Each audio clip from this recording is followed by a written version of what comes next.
Hey guys, good morning and welcome to the class.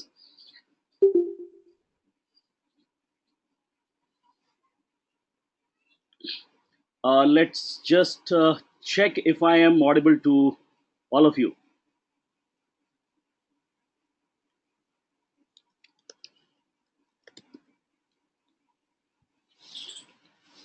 And let me post it in the chat box also.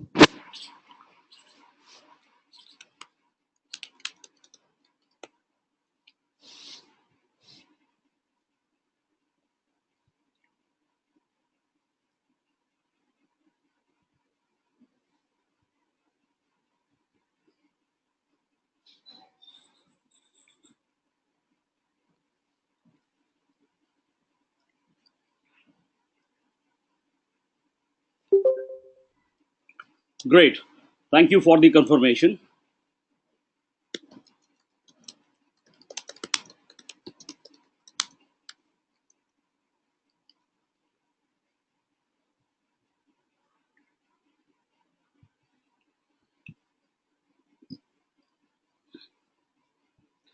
All right. So, how's everyone today? Sunday morning.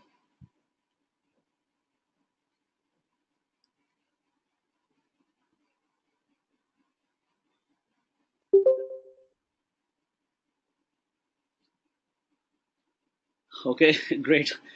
All right. Yeah, sunny day. Yeah, it's too bright here in New Delhi. It's pretty hot. So, how's heat treating you at your part of the world?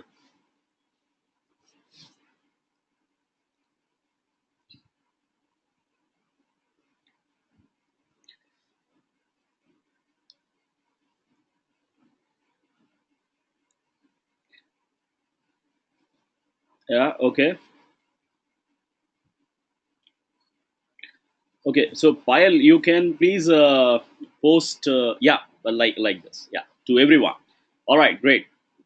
Yeah, I know. So it's not sunny; it's burning here, isn't it, Pratima? I'm also from New Delhi.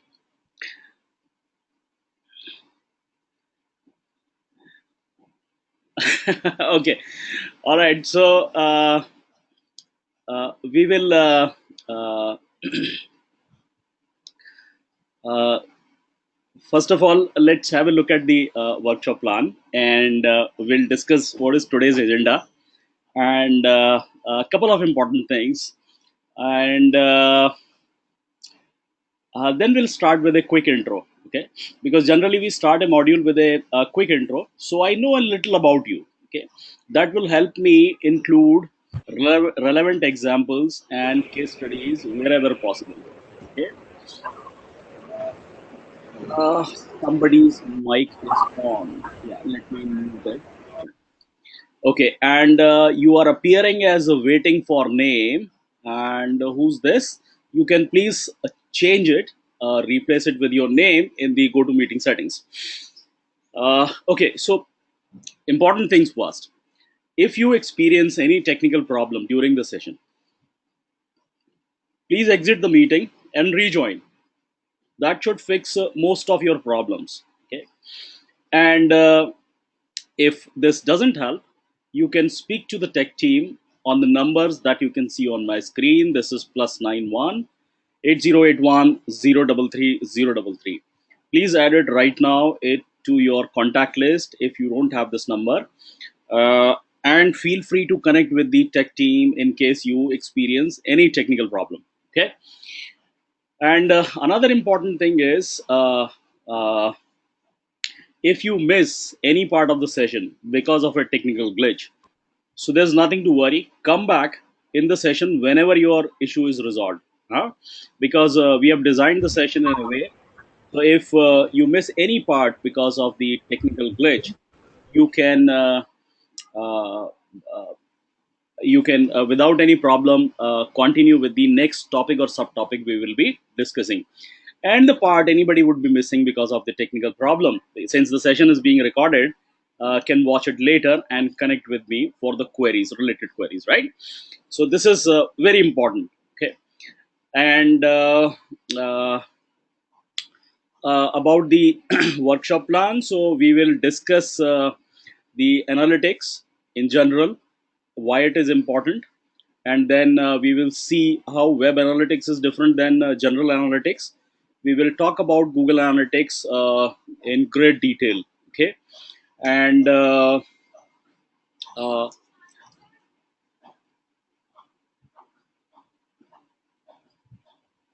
by the end of this uh, module, you will be able to use Google Analytics like a pro, or a web analytics system like a pro. Okay, so as I said, that we generally start with the quick intro.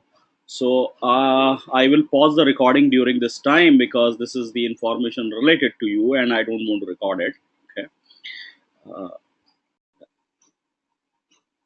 all right. So this was a lovely interaction with you guys, and you have helped me understand your objective and your uh, uh, background, what you do, and this will certainly help me incorporate the relevant examples and case studies, right?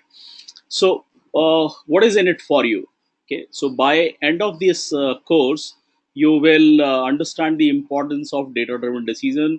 Many of you already understand that. Okay, and your relation with numbers will improve. You will understand the science behind creating offers to sell more, okay, or generate more leads. And you will understand who your users are, where they come from, what do they do on your online properties. When I say online properties, means your website, your mobile app, or any digitally connected environment like YouTube channel. And you'll know what technologies your users use to consume your site content and deliver a pleasing user experience. Okay, so when I say what technologies, means what browsers they do they use, what mobile phones do they use, what kind of screen resolution they are on. Okay, what operating system do they use, and many more things. And finding opportunities using data and scaling them. We will see the examples, and finding pain areas, fixing them, and transform them into opportunity. We'll see examples of this, and you will be implementing your measurement infrastructure by following the best practices. And the best thing is you do not require any technical or programming knowledge. Yeah, does that sound good?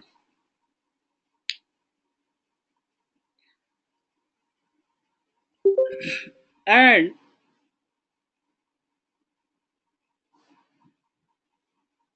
I expect a quick why n or not sure from all of you, so that I know we are on the same page.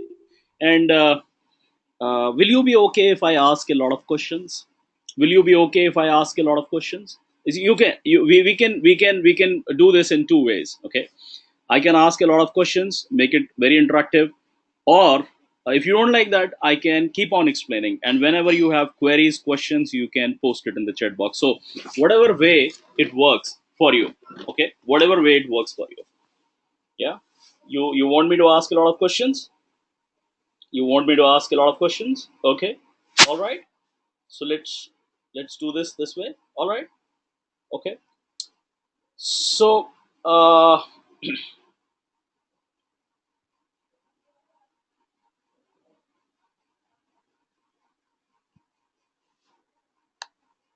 as I said, that I'm here to share my industry experience with you. Okay. Uh, uh, I'll make sure that you can use web analytics like a pro by end of this module, number one, and you follow the best practices. Okay. But any new module starts with the definition, jargons, technical terminology, and this is no exception. Okay, uh, I believe that some of you already know about this theoretical part, some of the theoretical part, but please allow me and bear with me, uh, uh, and I'll cover this part first. Okay, so the first two sessions will be uh, based on the concepts, and we will be doing a little practical also. Okay, and uh, this is how we'll proceed. So analytics is a system that collects data, processes it, and gives you meaningful numbers so that you can get rid of your hunch. Okay, and you can make an informed decision. You can take a data driven decision. We will see this with an example. Okay, and Wikipedia says this is the discovery and communication of meaningful patterns in data. So we will see after discussing the example that what exactly this discovery is and what are those meaningful patterns in data. So we'll revisit these definitions.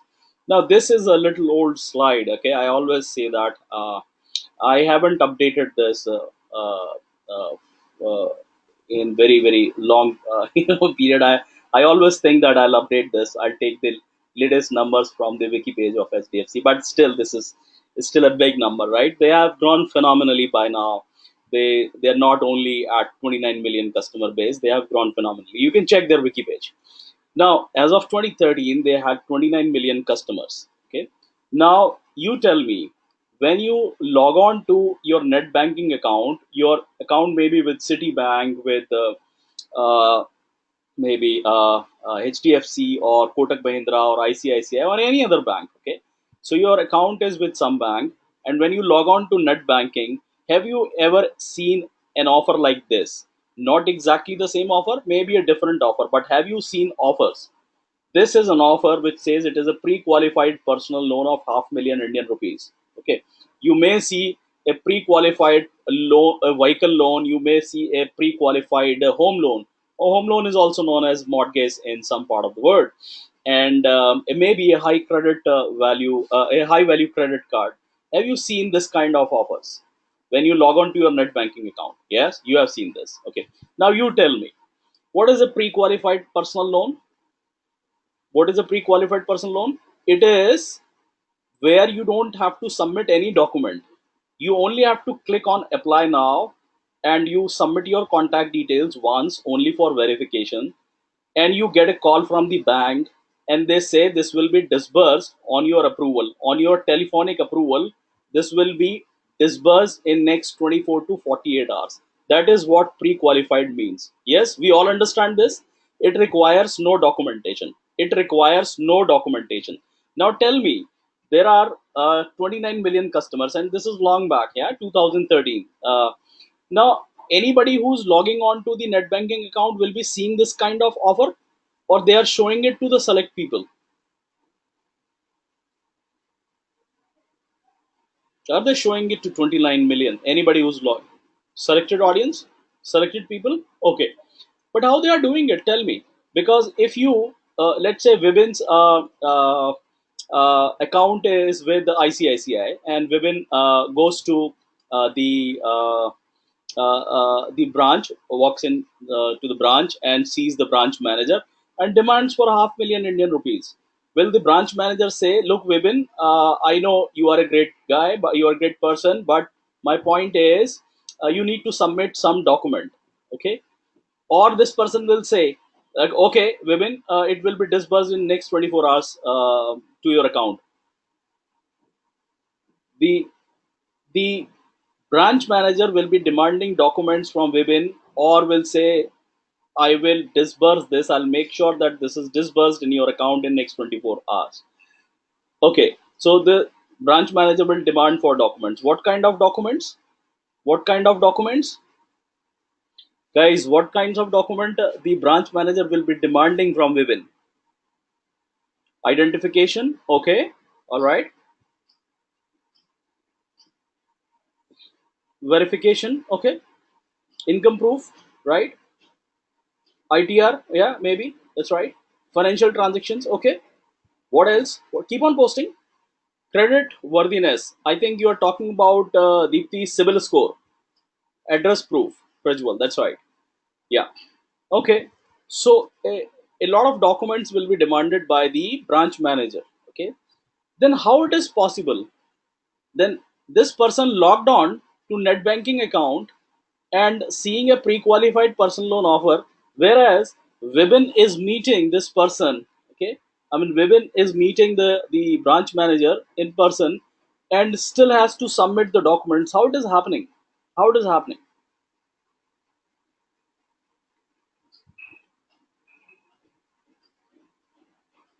New customer, okay. You mean any new customer will see a pre-qualified personal loan, open an account, and take the money from us? That's a good deal. Yeah, he is already a customer. Okay, all right, and bank know the history. Okay, because bank has all the data. Okay, you missed that part. No, that's okay. That's okay. That's okay, Pratima. That's okay. Uh, yes, my question is, Eureka, how it is possible when Vibin meeting the branch manager in person and still has to submit the documents, whereas the other person simply logged on to the net banking account and without any documents getting a pre-qualified loan, getting a pre-approved loan of half million rupees. How it is possible? That's what my question is. They know the transactions we make in past. Okay, he previously has taken loan. Okay, all right. So let me say it. Okay, and you are saying every bank account is connected to Aadhaar. That's right. Okay, so let me put it this way. uh, can I say the bank knows your financial health? In one line, can I say the bank knows your financial health?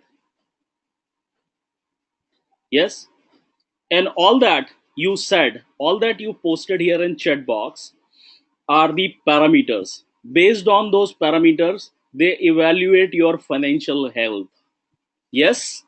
For example, if you work with some company, some amount is transferred to your account regularly, okay, credited to your account regularly, let's say first week of every month, and in some part of the world it's a weekly payment. Okay, so when I was working with this company, Irish company, it was the weekly payment mode. Okay, every Friday used to be the Santa's Day, where we used to get the payment. Okay,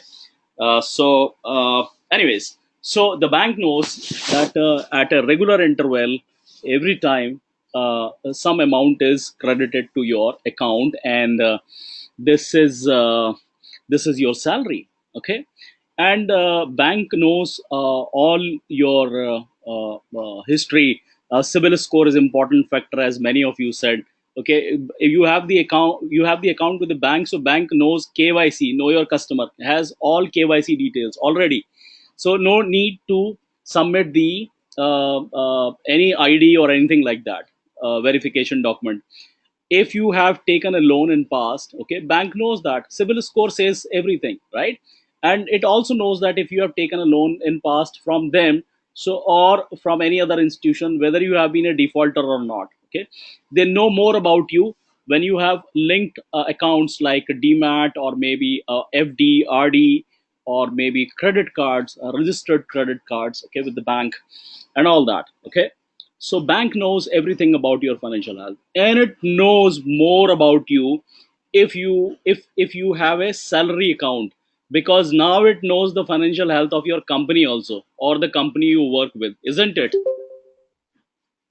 So it is easier for them to show the offer like this to the people who are meeting the criteria. Now my question to you is it a data driven decision or it is a hunch? Is it a data driven decision or it is a hunch? It's a data driven decision. Yes. Okay, so analytics is everywhere.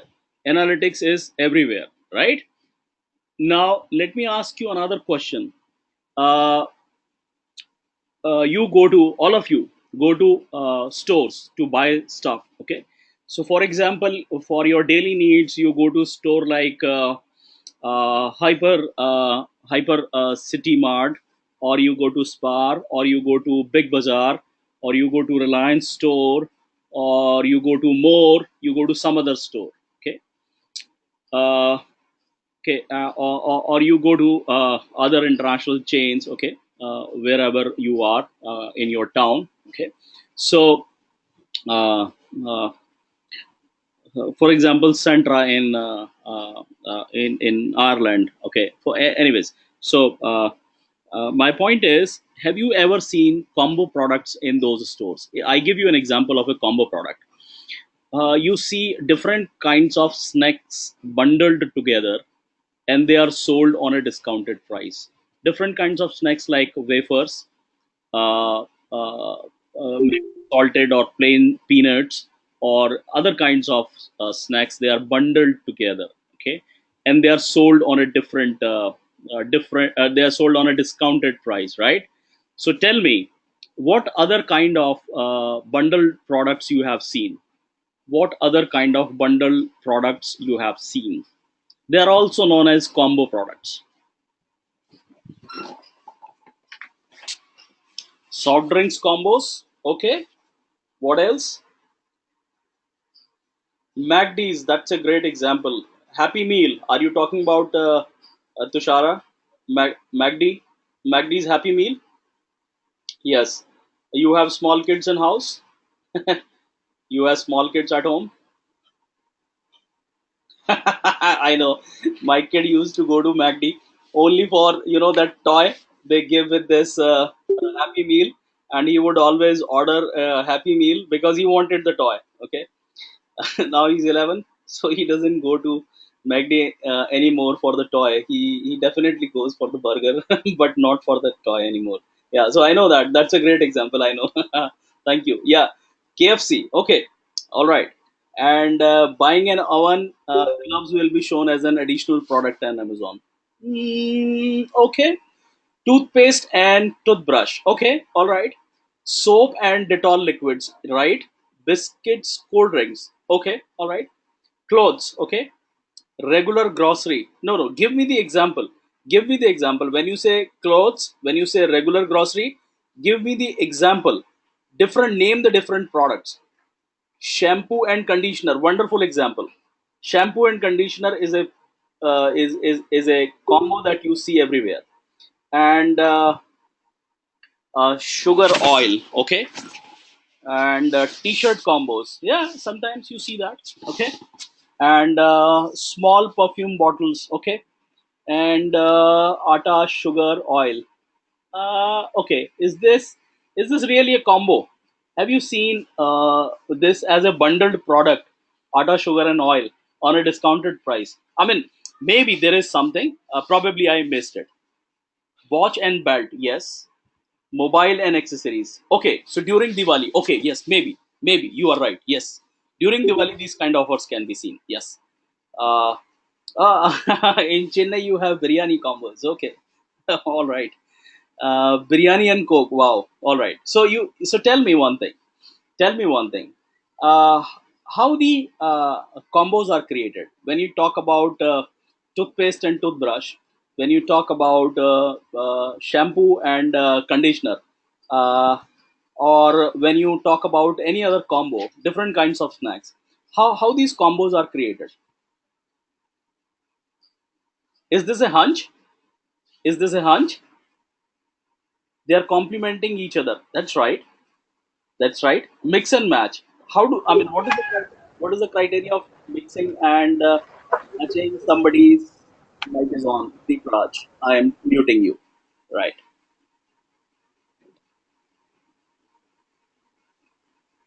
Fast move must be researched data that both these products are bought together. Often somebody's mic is on again. Please mute. Fast moving products, complementary products. People usually buy together. Gotta keep them together because they're madly in love. Let me see whose mic it is. No.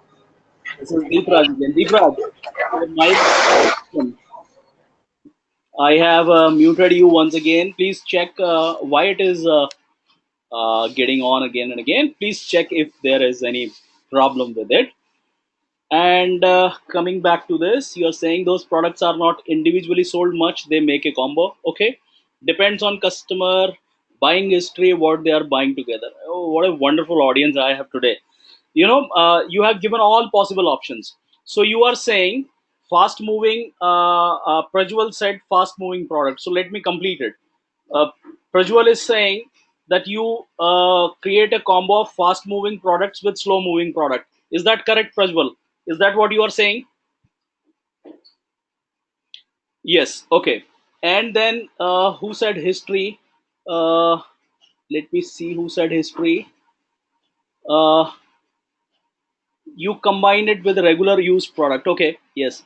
And sometimes when you want to introduce a new product, absolutely right, Tushara. So when I'm sure most of the time you have seen that when you buy a product, okay, a product which is sold regularly at a good volume, so the new product is attached with this. Okay.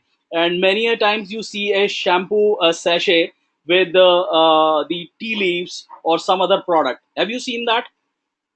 Have you seen that? A shampoo sachet or something like that with other product, or maybe with you see a different kind of oil sachet with cooking oil. Okay, so this is, yes, absolutely right. You have said it absolutely correct, that sometimes the new product is launched with the popular products, and it's based on the history also, that what products are bought together frequently. Yeah. So this is what Niti said, that depends on customer buying history and what they are buying together.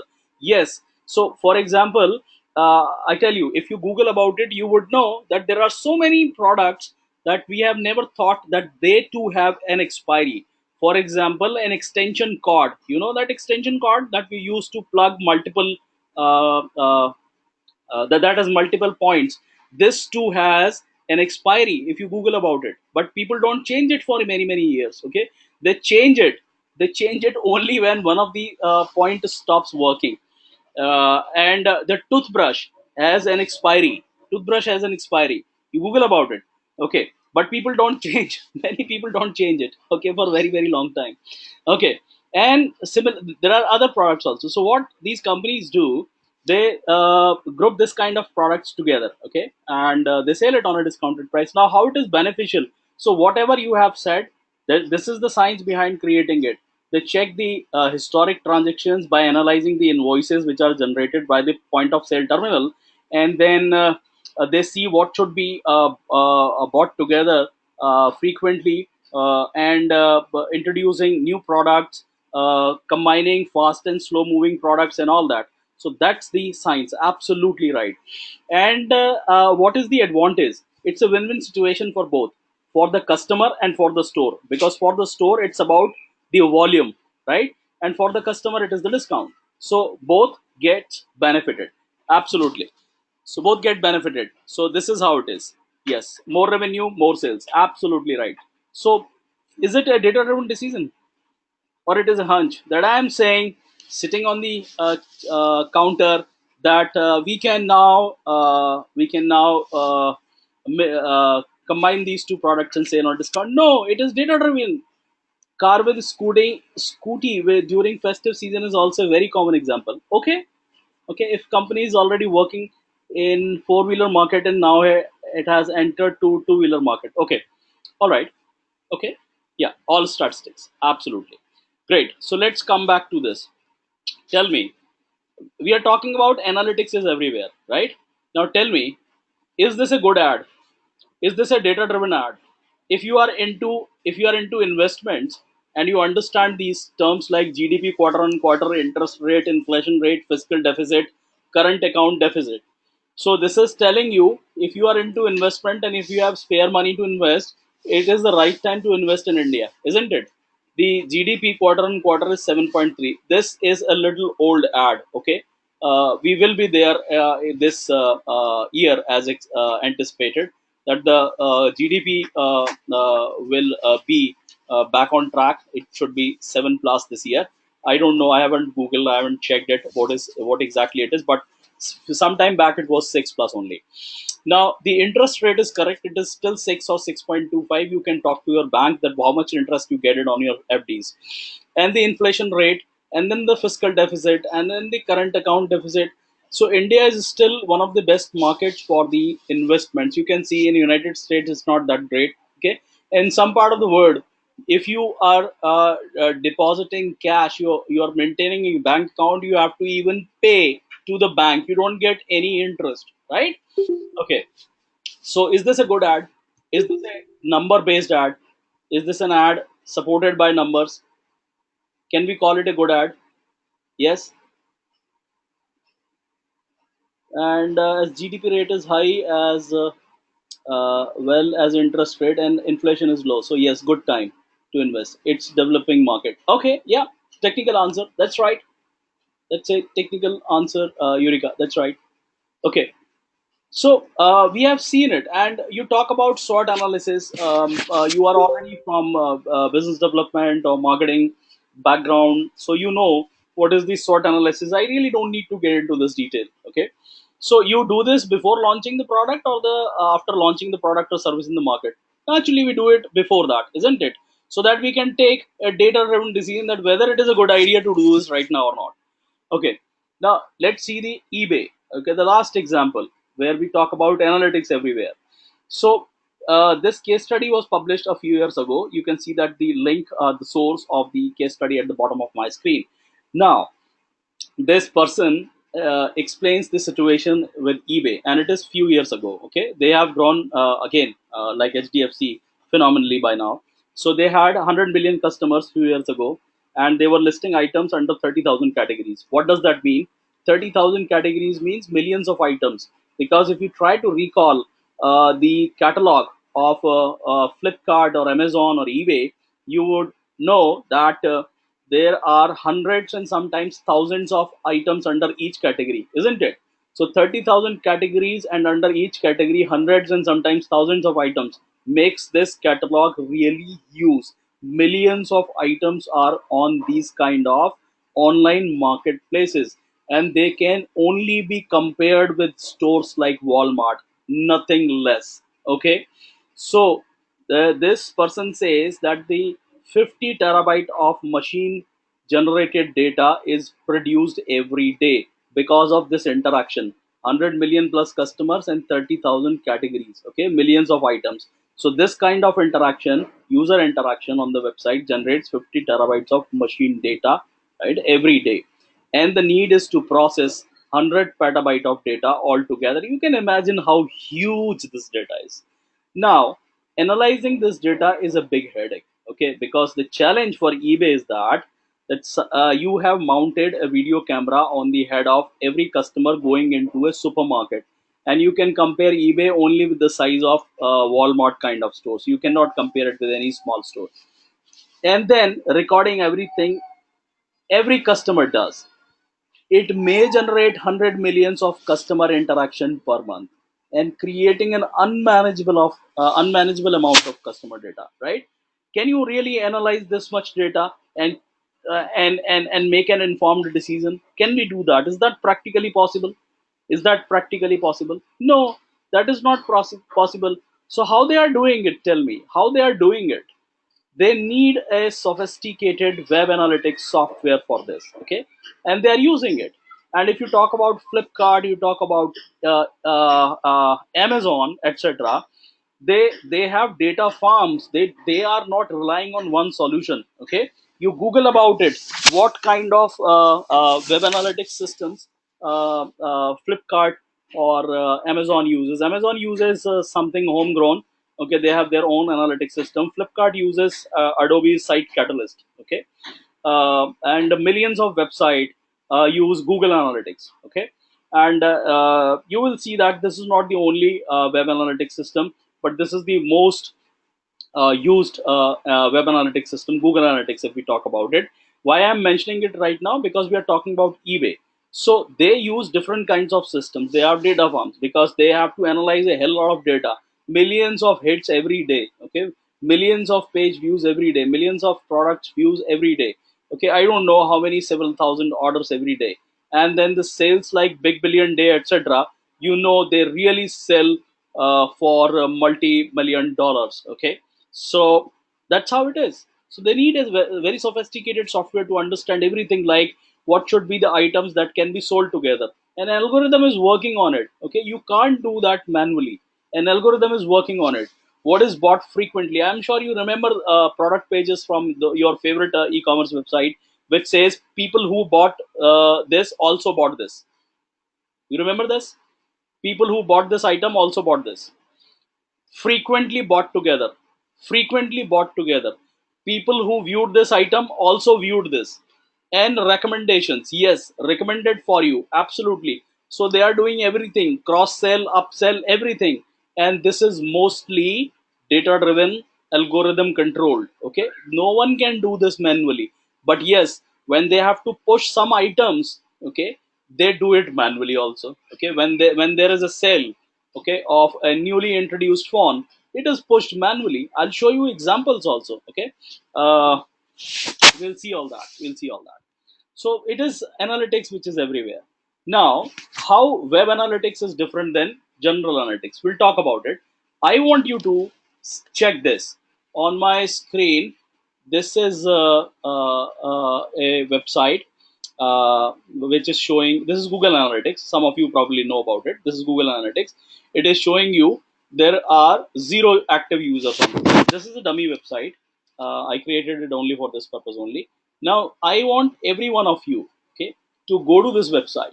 Please go to this website. Posted the link in the chat box, and we will see if this number is growing.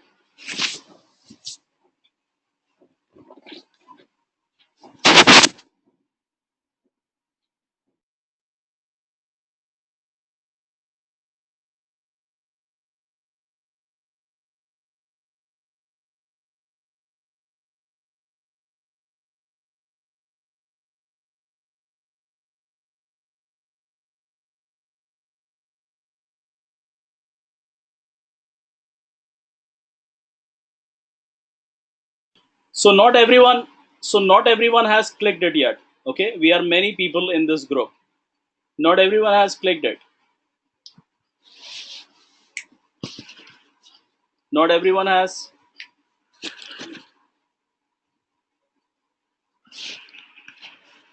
Okay, so you can see this. Uh, there are 11 active users on the website right now. Huh? And they are using two different kinds of devices, desktop and mobile. Now 83% are using desktop and 17% are using mobile, and these people are viewing these pages. uh, 9 people are on the home page, one person is on the contact, and one person is on the gallery, and other one is another gallery, right? So this is the site.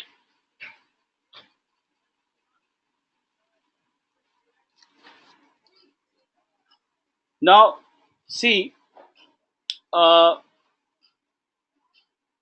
we are seeing all this in real time. How many users, what kind of devices they are using. If somebody will access it from the tab, then you will see that I have just logged on from a tab also. Let's see if we can see this. Yeah, so tablet also. So tablet also, you can see this in real time, that how many users, what kind of devices they are using, and then what pages they are on. Not only limited to this, what locations they are from. Can you see this? One person is from Virar, okay, the Mumbai area, and the other person is Thane, again Mumbai area. Two people are from Mumbai. One person is from Navi Mumbai. Two people are from Pune. Yeah. Oh, how's the weather in Pune? Ah, lovely place.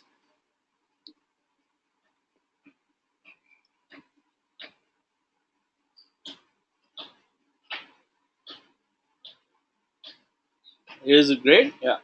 And little hot. Okay.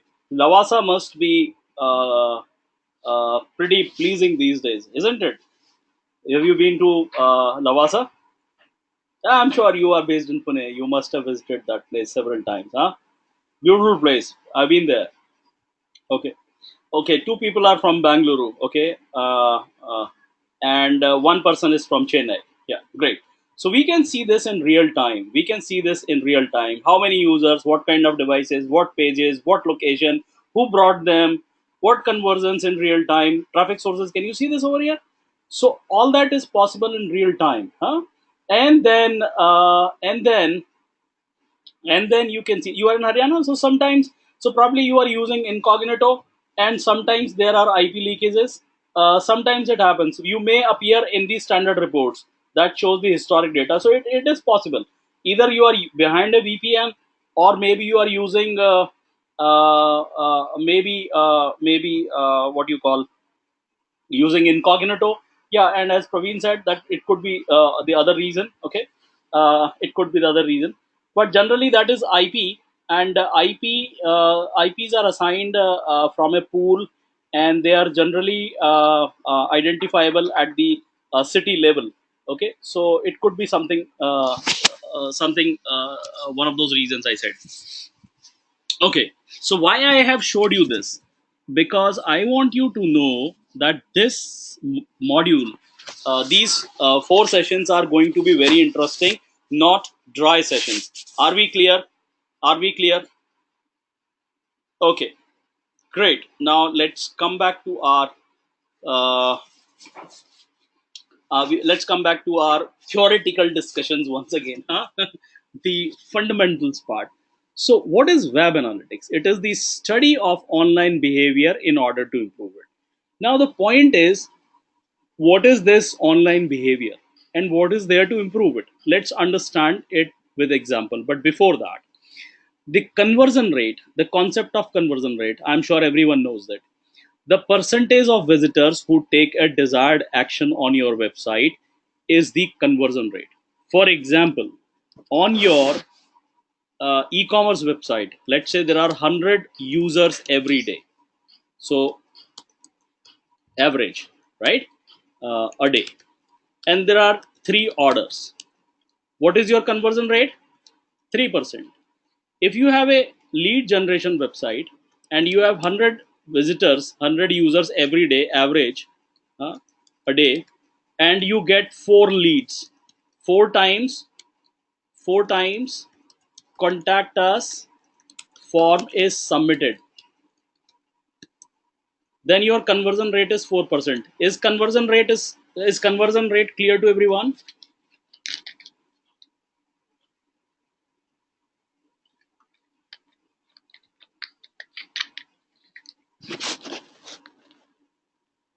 So it is the percentage of visitors who take a desired action. So what is the ultimate objective of an e-commerce website? Sell, getting orders. So the number of orders for every 100 users you get is your conversion rate. Yeah. What is the objective of a lead generation website? Collecting contact information for sales prospect. Okay. So the number of leads you get for every 100 visitors or users, that's your conversion rate. So it's very simple to understand. We all know this. Okay. And let's see that on this website, the uh, total number of users were 107,275. Okay, in this period, you can see this. This is for a period, maybe a week's period. Okay, and you can see the first one, right? This one. And then what is the bounce rate on this website? It is 40.94%. Now what is bounce rate? It is the percentage of sessions in which users views only one page. Okay, it means user is leaving the website where he or she landed on without going to any other page. So the user so the sessions, so the visits in which user views only one single page is called a bounced visit. Is bounced visit clear to everyone? Is bounced visit clear to everyone? They see only one page. They leave the website from the same page they had landed on without going to any other page. That's a bounce. Okay. For this website, it is 41%. It means for every 100 sessions, the bounce rate is 41%. 41 times people leave the website without going to any other web page. Now, look at this. The lowest bounce rate is from Bangalore. This is 36.49%. It is the lowest. Now, highest is from a US city called Pune. This is 46.92%. And you can see it is varying. For New Delhi, it is 43.97. For Pune, it is 41.89%. Now, my question to you is, are they not behaving differently? Are they not behaving differently? Average user is bouncing back at 40.94%. And then all these users from different cities are behaving differently when it comes to the bounce rate. Let's take another example. Average user spends 4 minutes 56 seconds on your website. Who's spending the maximum time on your website? It is people from Mumbai. These visitors are spending 5 minutes 29 seconds, highest time. Yeah. Then who's spending the lowest? It's people from Pune, users from Pune, spending 3 minutes 8 seconds. And then you can see the same for all other. Then the next best is from Bangalore, and then Kolkata, and then Chennai, and you can see this. You can see all that. Now my point is, uh, are they not behaving differently? Are they not behaving differently? Yeah. Let's take one more example. Average user views 4.99 pages on your website. How it is possible that someone can see 4.99? Because this is average. Total pages viewed by all the users divided by number of visits to your website. That is how you get pages per session. So that can be an average. That is an average, and it is possible 4.99 because it is an average. Okay, somebody would be viewing 3 pages, the other guy will be seeing 7 pages, the other person will see 10 pages, and somebody will be seeing 9 pages, and this is how it is. So that you get the average. Now, who's viewing the maximum pages? It is the people from Bangalore, okay, who are viewing the maximum pages on your website. Yeah. And the next best is Chennai. That's right. And who's viewing the lowest pages, minimum pages? It is people from Pune. Now, can I say the people from Pune are the least engaged users on your website? This is this is their behavior. The behavior shows that they are the least engaged people on your website. And who's the most engaged people on your website? It is the people from Bangalore. Yes. Are we clear? Can i can i safely assume that you all understand the first part of the definition? Web analytics is the study of online behavior. Do we all understand the first part of the definition? Let's see the second part. What is there to improve? Now, when you understand a lot of things about behavior, these three metrics are called engagement metrics. Also, you can see the title behavior. These three metrics are also known as the engagement metrics. Now, who's converting at the best rate? Let's find the opportunity over here. Okay, the conversion rate on this website is 5.28%. It means this is an e-commerce website. First of all, for every 100 users there are 5.28 times orders. Okay. And uh, Bangalore visitors are converting at the best rate, which is 8.19%. The lowest is from Pune, which is 1.11%. Now, my uh, uh, I suggest, I request you to please observe this very carefully. Row number two, Bangalore, the highlighted part, this one, you can see this highlighted. This is 8.12% of your total traffic. Can you see this? This is 8.12% percent of your total traffic. What is the total number of users? 107,275. And the total number of sessions, visits. So that's the traffic. Okay. It is 168,723. This is 8.9% of total traffic. But let's stick to the users only. Okay. Because the conversion rate is based on the number of users here. So it is 8.12% of your total users. Okay. And it is converting at 8.19%. Not only that, it is giving you the better revenue than New Delhi.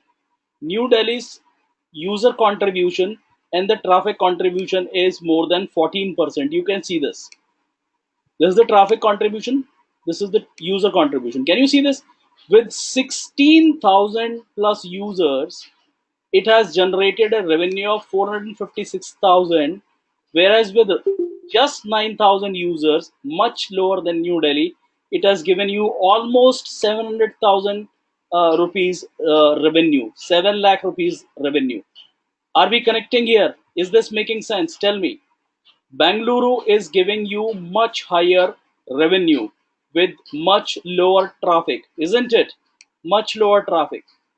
Now, if I ask you to run a paid campaign and acquire more visitors from Bangalore to generate more revenue, because Bangalore has shown this trend that they are not only converting at a better rate, they are giving you a better revenue, and therefore it is advisable to get acquire more users from Bangalore, because Bangalore is another big city. Okay, it's not that New Delhi is big city, that is why you have good traffic over there. Bangalore is another major metropolis of this country, right? So is this correct?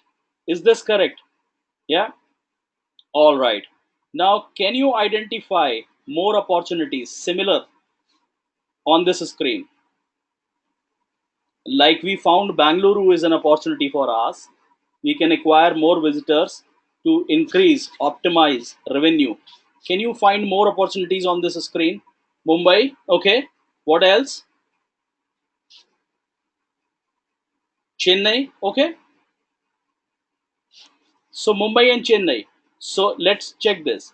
With 6.25% of total user contribution, it has generated more revenue than New Delhi. Can you see this? It means just less than 7,000 users. It is more than double. New Delhi's double, right? So less than half of the total users or the traffic from Mumbai, you have generated more revenue. Mumbai is a big city, yeah. So you can acquire more visitors from Mumbai and increase this revenue. Same goes with Chennai, less than 7% of total traffic. Okay, sorry, less than 5% of total traffic, or 4.7% of total user contribution. It has generated very close to New Delhi. Chennai is another big city, yeah. So you can acquire more users from Chennai. Now tell me, by analyzing all this, did we find opportunity? Did we find opportunity? And is it a data driven opportunity? Is there any hunch in this analysis? Is there any hunch in this analysis? Okay. Is there any gut feeling, or it is completely data driven? Completely data driven. Now, do we understand the second part of the definition also? In order to improve it, you can improve a lot of other things we will talk about in future, I mean in other subsequent sessions. We have seen that an example of improving the revenue, yeah. So are we clear with the definition completely? Completely. Yes, okay. Great. Now you have to, okay, so this one is from geolocation, and the same method applies to all the reports. Now, okay, sorry, this is a repetition. Let's just leave it. Okay. Now, measuring outcomes is one of the most important. Yeah, Praveen. Okay, so you can post your query later. Not a problem. Not a problem. So, measuring outcome is one of the most important steps of digital analytics. Okay. Uh, and determining what your ultimate business objectives, okay, and how you expect to measure those outcomes. So this is what we are going to see right now. Okay.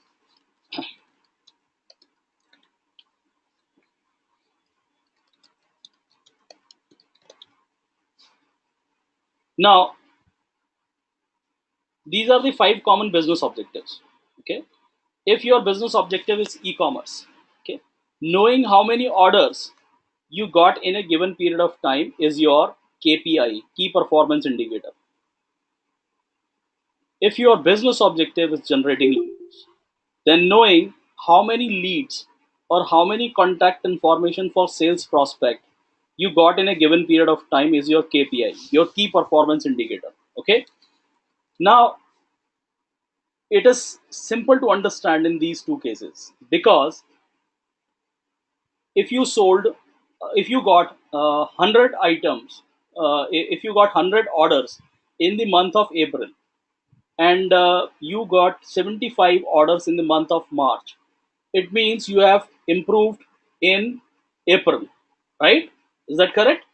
You have sold more, you have improved, because your KPI is knowing the number of orders in a given period of time. So month on month basis, you have improved. Now, when it comes to lead generation, so let's say in the month of March, you got 100 leads. In the month of April, you got 90 leads.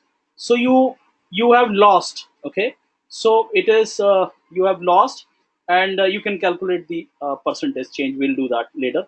So you have lost. Okay, so you need to improve now. Okay, you did better in March, but you could not do the same in the month of April. So knowing whether you are doing better, okay, in e-commerce and lead generation is simple. But what about content publishing? What should be your measurable outcome when your business objective is content publishing? Who's into content publishing?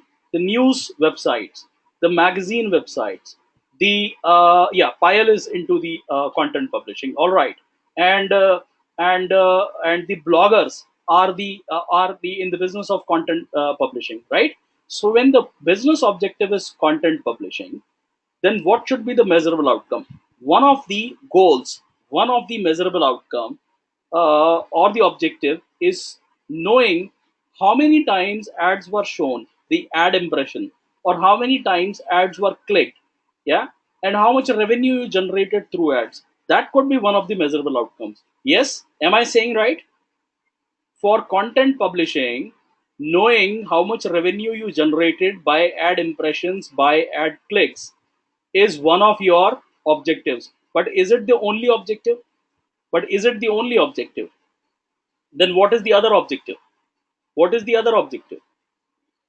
Traffic, okay, absolutely. What else? What else?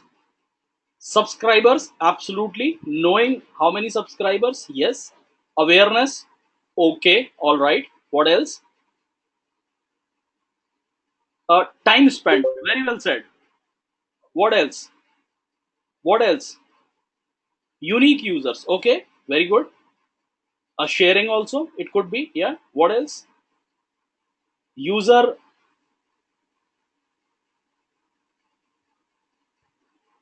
reaction, okay. You means the comments under the article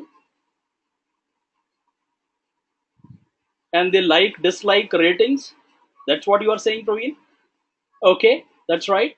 So knowing all these things can be objective also, and measurable outcome that can become the measurable outcome feedback. Okay, so like Sunny said, the time spent on page can be measurable outcome. Okay, so let me ask you a question. Let's say Pune. Okay, so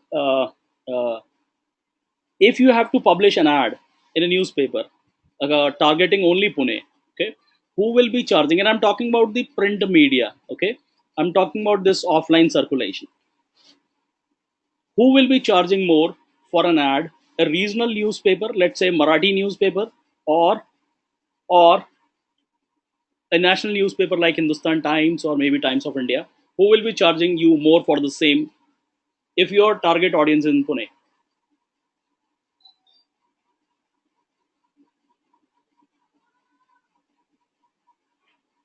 Okay, so tell me, how do they charge? First of all, tell me, how do they charge? How do these guys charge?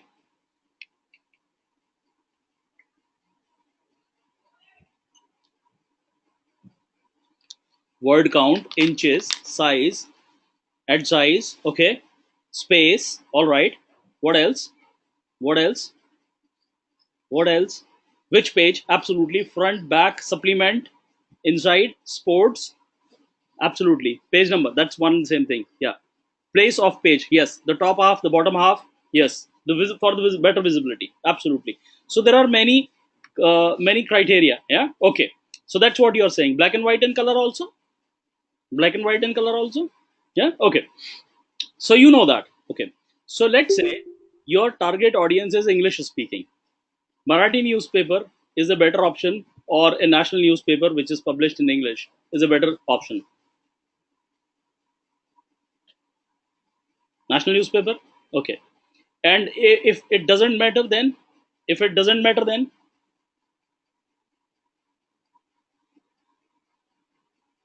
if it doesn't matter, then it should be local. Okay. Now tell me, who should be charging more? So it depends basically who has reach, isn't it? Who has better reach? Is it all about reach? Is it all about reach? Is it all about reach? Okay. So we will not conclude anything here. Okay. We are just brainstorming here. We are not concluding anything. We are only brainstorming here. Now, tell me how they should charge in online business also.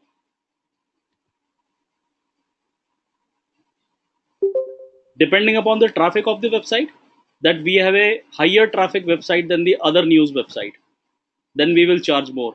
Yes, is that correct? Is that correct? That we have more traffic than the other website, we will charge more. Can you say that? Okay.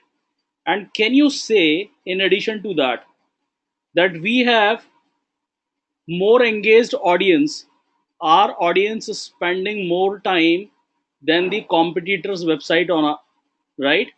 And our audience is viewing more pages than the competitor's website. Can we sell this? Can we sell this?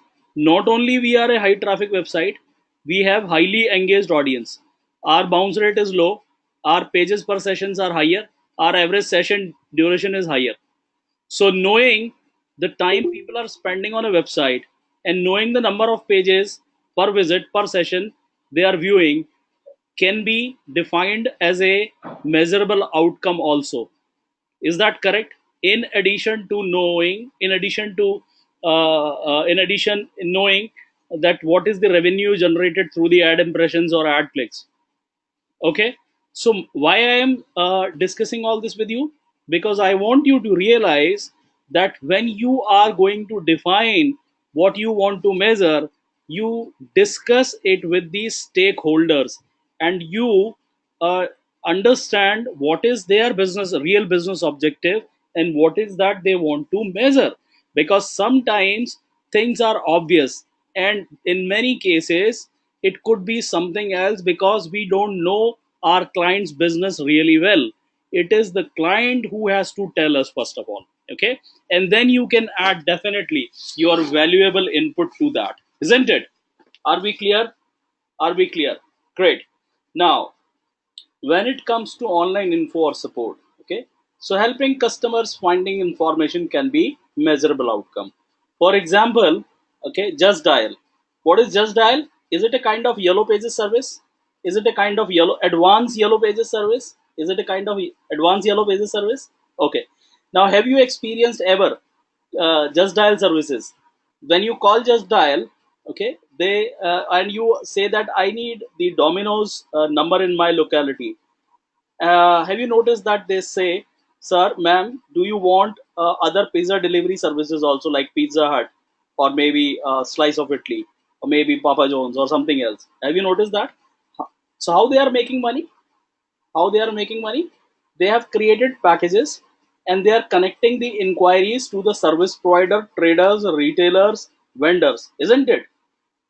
They are connecting the inquiries, they are passing the leads to the vendors. This is how they are making money, and for that they have created packages. You can call just dial, and or you can submit your query that what are your packages in this particular niche. So for example, you are into digital marketing, so you can call just dial and tell them that if there is any digital marketing inquiry, what is your charge for passing that inquiry to people like us. Okay.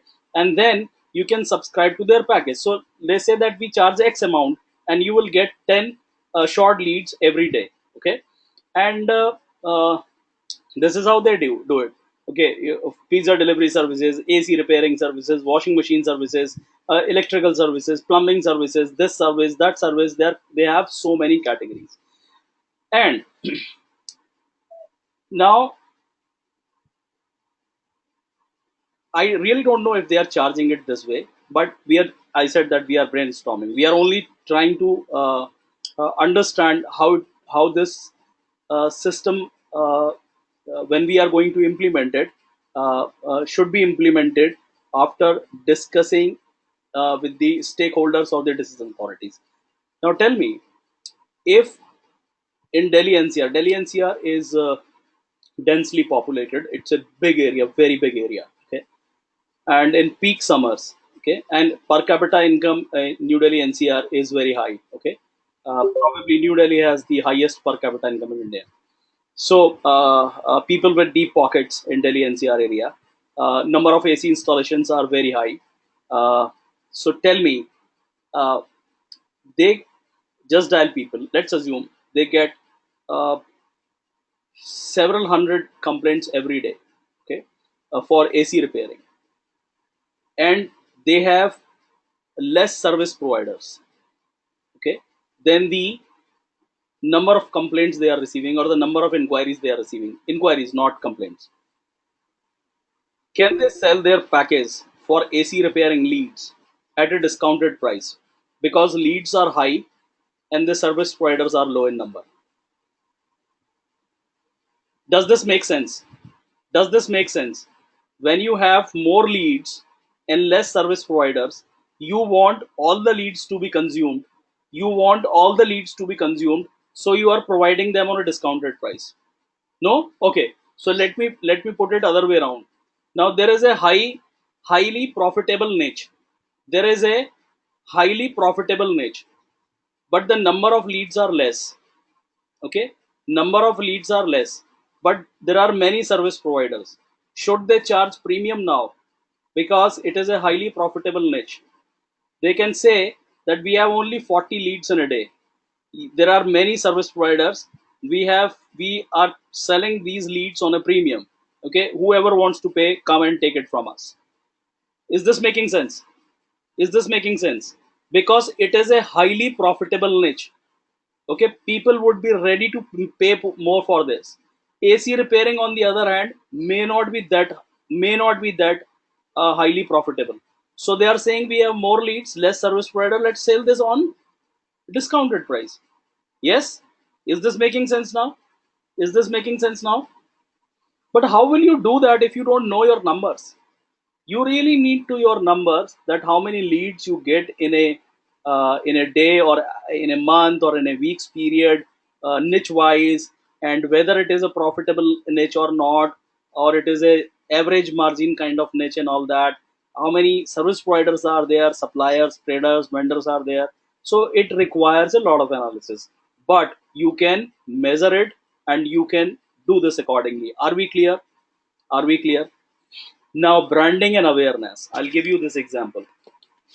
Now, this one, let's search for this Vitara Brezza, which is a compact SUV by Maruti, and I am going to Maruti Suzuki's page. This is the landing page for Vitara Brezza, and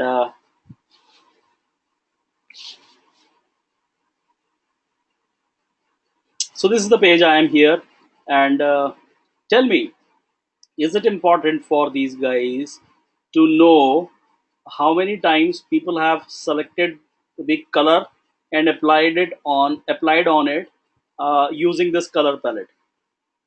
Is it important? Is it important? Okay, this is important. You say, okay. Is it important for them to know how many times how many times people downloaded the brochure? Is it important for them to know how many times the brochure was downloaded? Yeah. Okay. Now, is it important for them to know how many times uh, people? There used to be a video. They have removed it probably.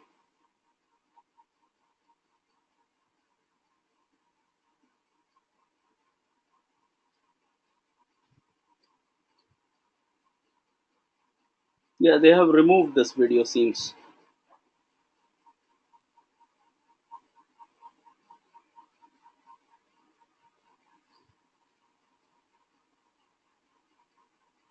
Yes, they used to have a video here.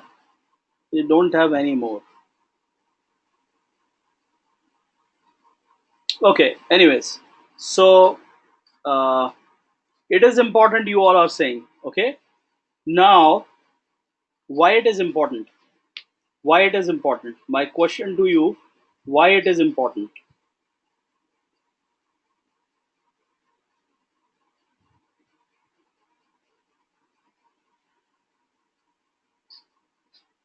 Okay, people are interested in that product or not. What end user requires from a car? Okay, behaviors and prospecting. Okay, uh, they will use this data. Okay, what else? Why it is important? Is my question clear to everyone? We all understand that this is important. What color they are applying, what uh, social platform people are exiting to, but why it is important? No. Have you seen that they haven't asked anywhere when I applied the color, exited to Facebook or download the brochure? They are not asking for contact details. So this is not a lead. This is not a lead pile. It will become a lead only if they are asking in lieu of the details, the contact details. Okay. Okay. All right. So tell me one thing. Can this be, if the traffic is good and most people are applying this dual tone on this vehicle, can this be considered as a user input for the next TVC or video ad as the color, as the preferred color for the next TVC or video ad or print ad? Can this be used? Can this be used as an input by the user? Can this be used if the traffic is high? A lot of people are applying this color, that people want to see this in color. Yeah? Okay. If a lot of people are exiting to Facebook, can they decide based on this input that their next social campaign should be on Facebook and not on Twitter or not on Instagram? Can this be taken as an input? Yes? Yes? Okay. Now you can think of by this discussion that what else is possible. You can think of all this as a data collection, interest capturing, and then you can use all that. You can define a measurement plan for this. Okay. Okay. Now another 12 minutes. We will have a break for 12 minutes. Oh, sorry, 20 minutes at 11:40. Okay, and we'll continue at 12. Okay. So in 12 minutes from now, we'll have a tea break. Okay. All right. So let's come back to this. So this is clear. So knowing the percentage of users who are in showing more interest than others could be defined as the engagement outcome. You branding, when your branding is your business objective, driving awareness and engagement could be your measurable outcome. I have just given you few hints. Okay. All right. Now let's understand what is a conversion. We understand what is a conversion. Then what is the macro conversion and what is a micro conversion? So a macro conversion is the ultimate goal. Okay. And micro conversion is your less important goal, but that is well also very important. Let's take an example. For an e-commerce website, getting an order is the macro conversion. But a newsletter subscription or a user account creation is a micro conversion. Now, it is important to measure both micro and macro conversions so that you are equipped with more behavioral data to understand what experiences help drive the right outcomes for your site. Micro conversion is an indicator that a user is moving towards a macro conversion. I'll give you an example to understand this importance. Micro conversion is an indicator that a user is moving towards a macro conversion. I'll give you this example. Okay. I'll explain it with an example. So let's say uh, me and Manik are working together, and Manik asked me that Rajiv find the buffet deals in Delhi. Okay, and I quickly Googled. I typed buffet deals in Delhi. I Googled it, and then I saw nearby. You know, the Groupon is now known as nearby. And then I landed on nearby, Delhi NCR, food and drink, lunch and buffet page. That's the landing page. And I saw this is interesting. And I shared this link with Manik and I said that you can check this page. I have found good deals for you. Okay. And I am visiting this website very first time. And I really like the idea. Okay. I saw what a deal, yeah. Huh? And then I visited the homepage, nearby.com. I visited the homepage of nearby.com.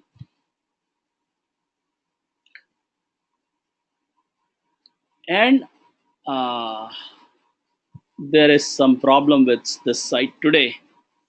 Okay, you can take a screenshot.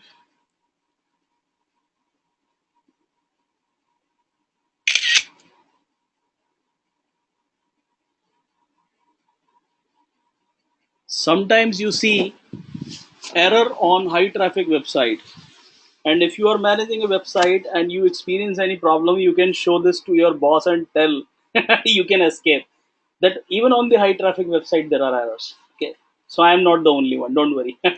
Okay, so I'm just kidding. Okay, so I am telling you escape route, huh? If anything goes wrong with your website, you have excuses. That it happens on big websites also. Okay, I can show you the screenshots when Gmail is down. I can show you the screenshot of when Facebook is down.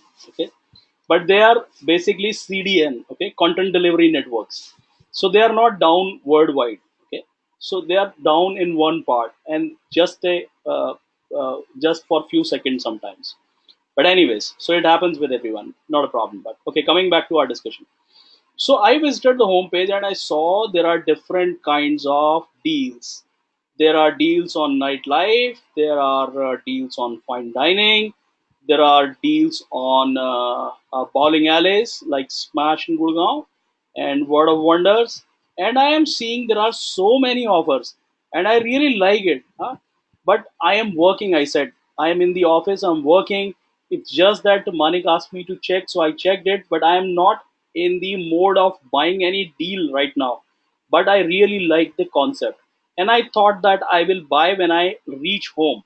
So what I did, I created a user account, or probably I subscribed to the newsletter. Now tell me, is this an opportunity for nearby people to retarget me? First of all, because I have visited the website, so probably by now I have been added to the remarketing list and they can target me, isn't it?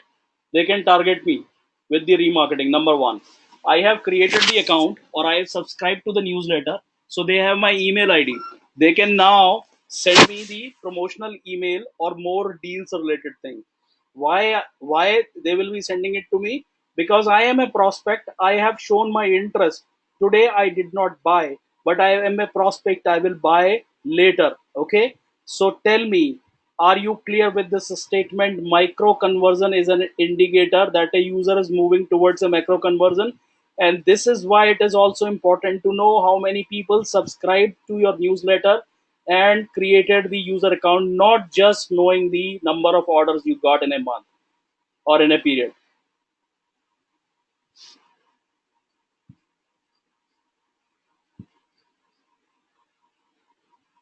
Yes, got it, got it. Okay, all right. So this is it for uh, now, and it's 11:35. Now, you have any queries? Please let me know. Pile, is there? Okay. So quickly, how long it will take, Pile? You can unmute and you can let me know what is the issue quickly. And Hello. yes, Pile. Hello. Yeah, Pile, Yeah. I can hear you. Ac- Actually, sir, I'm experiencing a problem on my website, and it bots are coming on server level. I'm using Vesta. Hmm. Hello. How do you know the bots are coming? I'm checking it on my WP admin. You are checking in WP. Server is down also. The bandwidth is very low currently. So they are consuming your bandwidth. Yeah. So have you spoken to the hosting guys? Actually, this is not their internal bots are coming, and they said this is free version of server managing, na. So this is not in their hand. They said. No, what? Just post that URL. Where are you hosting the site? I am VPS server, VPS. It's a VPS on AWS.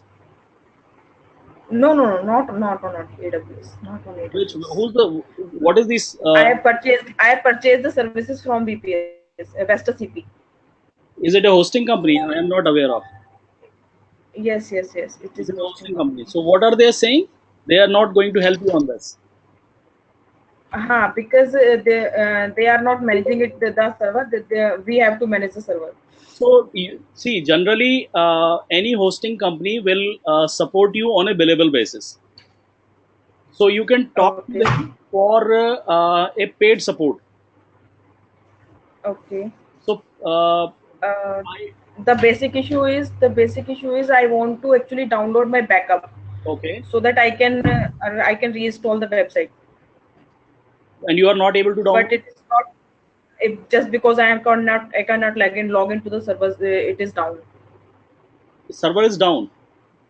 Yeah, server is down just because bandwidth is very high and No, no. it is Okay. not So working. it has. So there are. Okay. So there are two meanings of this. One is the Hmm. let's say your monthly bandwidth is of 10 GB and it has exceeded. Yes, It has exceeded. Is that the issue?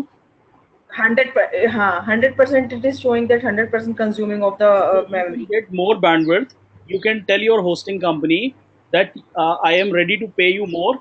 Just increase the bandwidth for this month only, and then you will be able to log But in this and is download. but this is due to the bots are coming and they are coming on hundred of numbers per second. You So have if they increase the bandwidth, even then that issue will be the same, na? since when I this have to stop the bots first. since when this is down.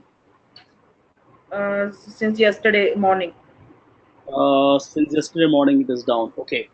So I have done number of things and currently website is working, but I cannot log into server. no, if the bandwidth is exceeded, then website will show the bandwidth exceeded error message. Website will not work. It's, and There is I something have else. stopped. See, the bots are coming in terms of comments. So, and number of comments are increasing on rapid speed.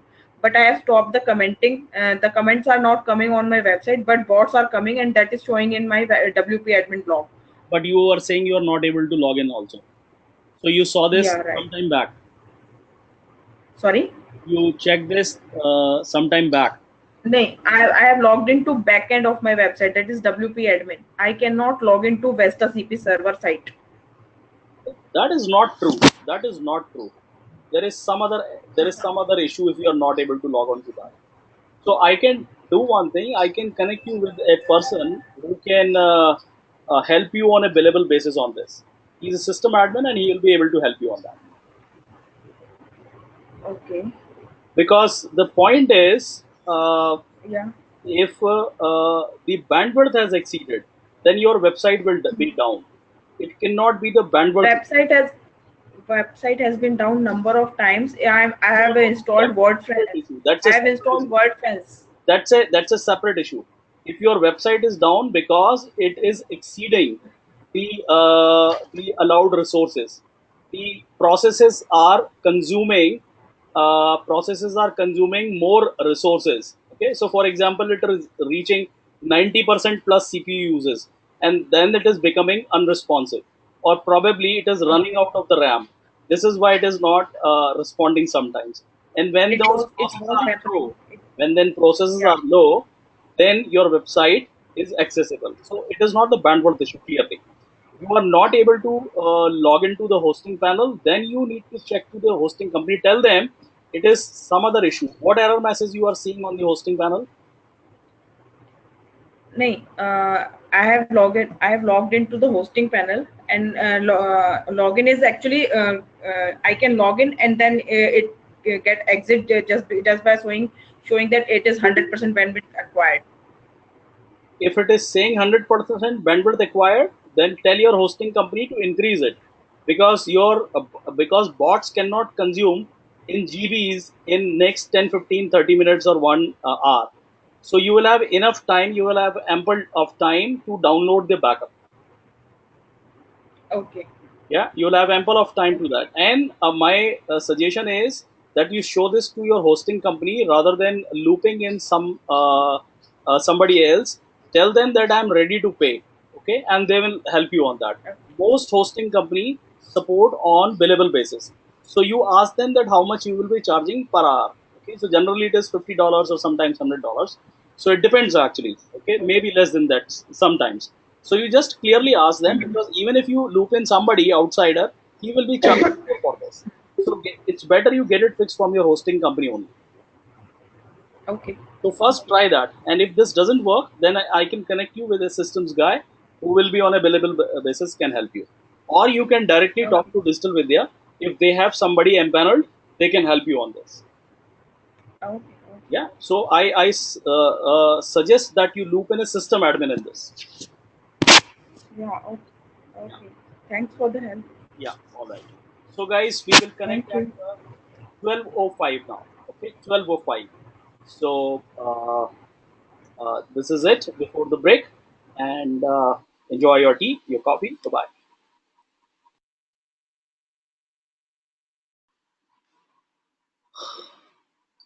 Welcome back. Please confirm if you are on your systems.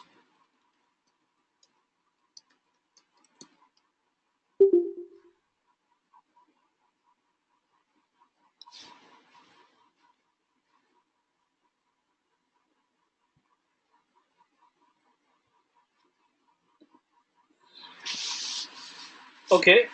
So we discussed a lot of things before break.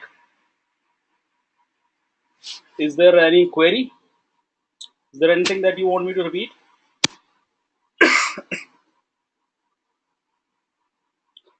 Are we clear with everything?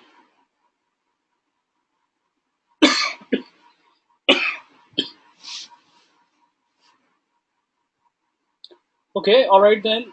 We continue. Uh, not everyone has come back in the session, so probably they'll be joining shortly. So this is understanding and using Google Analytics data. This is what we are going to do. Now in this, we will see how Google Analytics works. This is very important, okay? Because if you miss this part,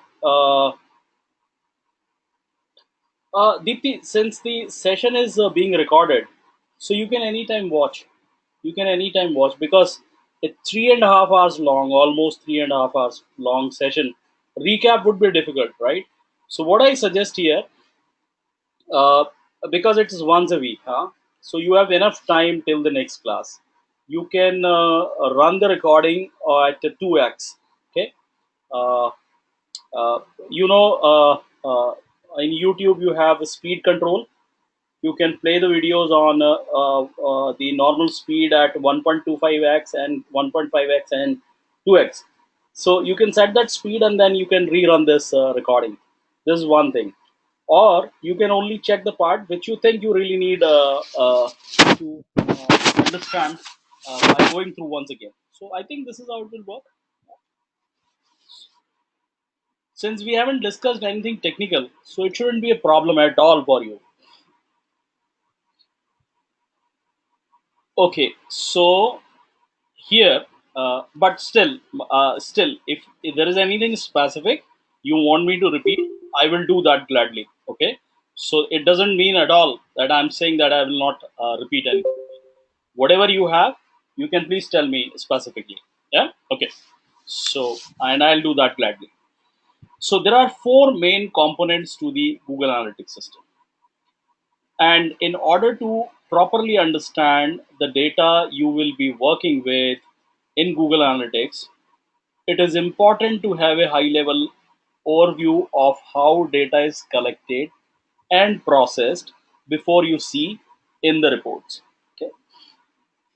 Now, my question is, would you like to end up losing data?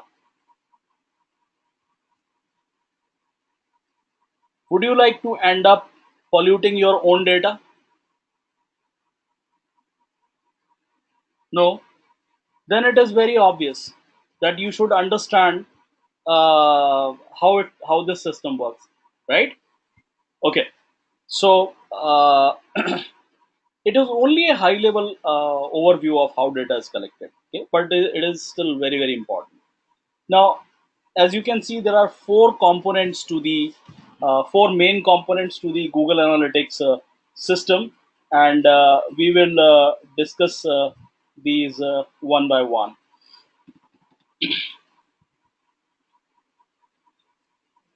Google Analytics can collect user interaction data from websites, mobile apps, and any digitally connected environment like kiosk or point of sale terminal or a gaming console.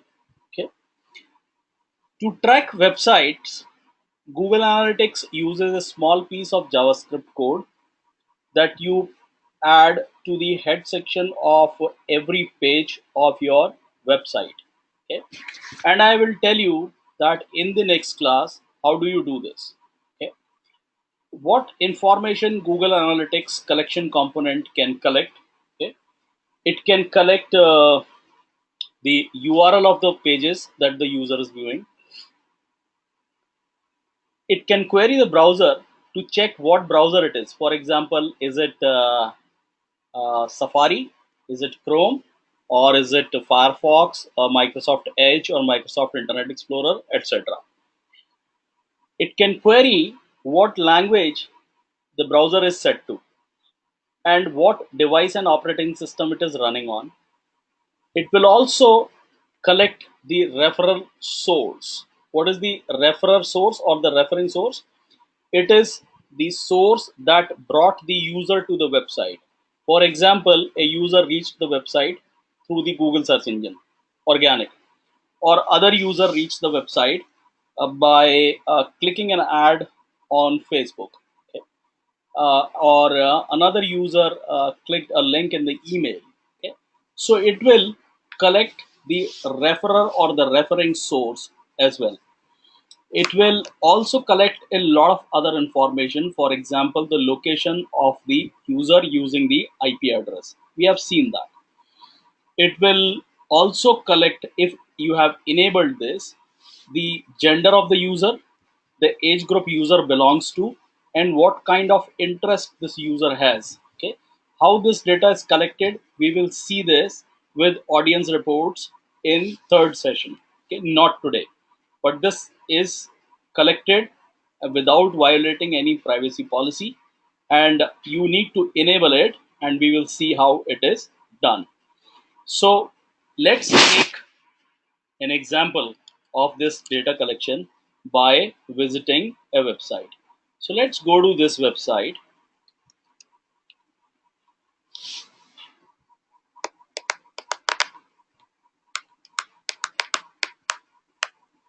First of all, let's check if the analytics tracking code is installed or not. Okay, we will see if analytics tracking code is installed or not on this website. Now there are two ways to do this. Okay, let me do one thing. Let me sign out. This is a WordPress based website. Let me sign out from here.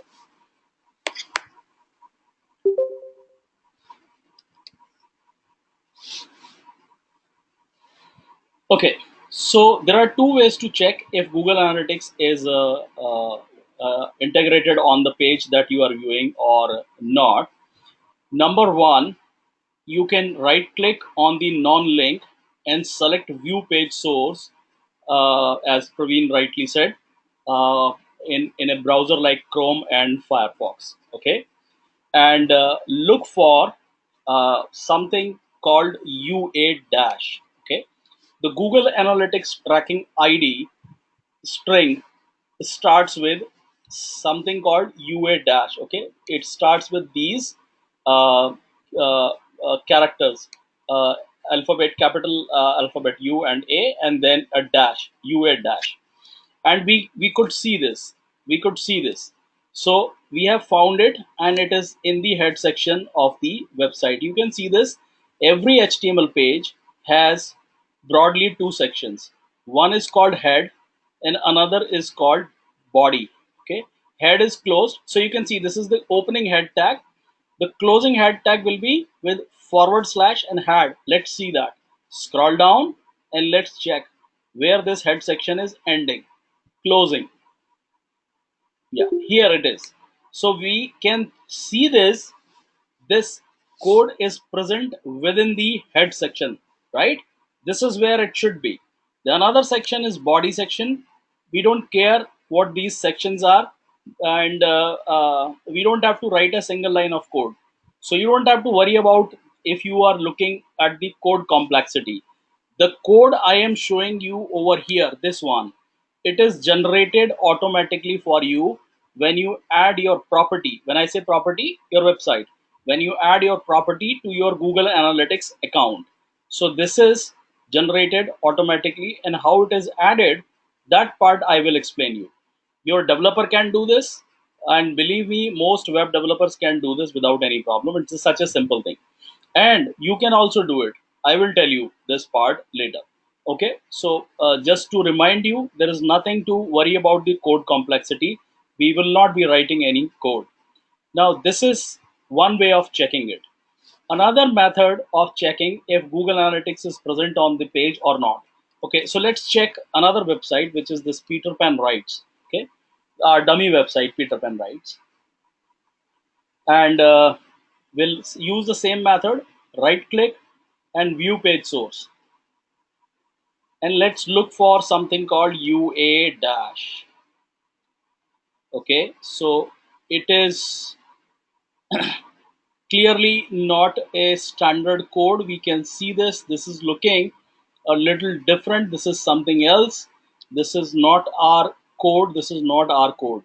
This is not our code. Okay, but you can still check if it is present on this website or not. I can show you one more website where you, okay, anyways, that's not needed. Okay, so we are here on this website, and another method of checking if analytics tracking code is present on the page you are viewing or not is through a plugin called Tag Assistant. So I suggest that everyone must have Chrome installed on the system. So on your system, make sure that if you haven't installed it already, you install it. You install it today. Chrome has plethora of plugins that can enhance the functionality, and it will help you understand a lot of things what you will be doing for digital marketing. So look for Tag Assistant. That's the name of the plugin. Tag Assistant for Chrome. Do this right now. If you have Chrome, using Chrome, go to Google and search Tag Assistant for Chrome. And you will see the first link for the Chrome Web Store. Follow the link. Follow the link. Are you doing this with me? Are you doing this with me? Yes? Okay. You are doing this with me? Good. You do this with me. Because if you do this right now, you won't have to do this again and spend additional time unnecessary. Right? So do this right now. Save some time. Okay. So you can see in my case it is showing added to Chrome. For those who haven't installed it, it must be appearing, this button must be appearing as add to Chrome. So click on add to Chrome. This will be added. Okay, this will be added, and uh, you can see a smiley at extreme right. So for example, this one, right, this one, it must be appearing at extreme right next to the settings menu. Are you seeing this smiley after your installation of Tag Assistant is complete? Are you seeing? Go to Google and type Tag Assistant for Chrome, Deepthi. Follow the first link for Chrome Web Store and click on Add to Chrome. Click on Add to Chrome. That will install Chrome.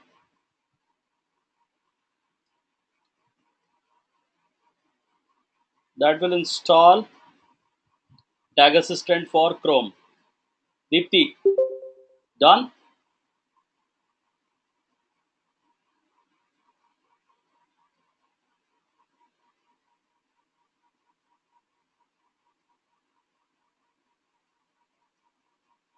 Okay.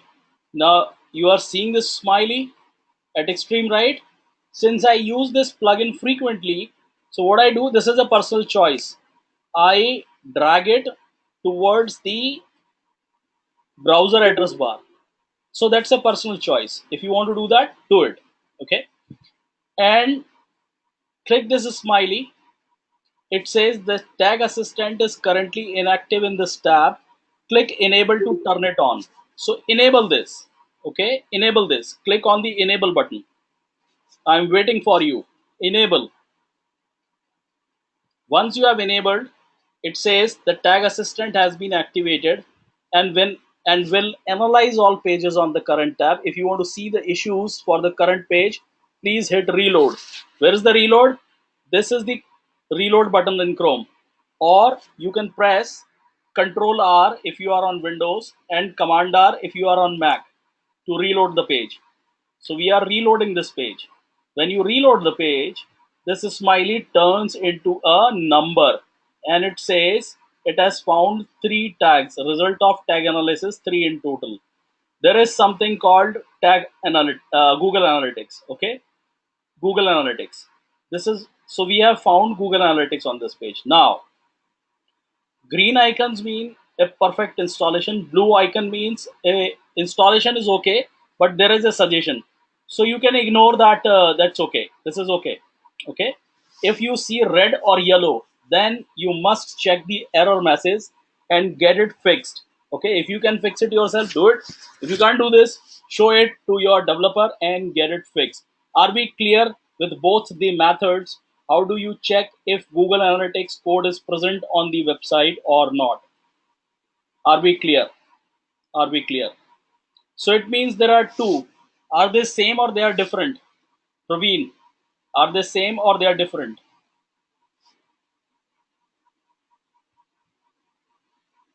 They are same. So somebody has added the tracking code twice. Get it removed. Get it removed. That's the reason the other one is appearing in blue. It must be saying developed by you, so you have added it twice. Okay, you have added it for some reason. Yeah. So check those warnings, Eureka. And what are those errors? Share the link quickly with me. Let me show you this. Share the link with me quickly over here in the chat box.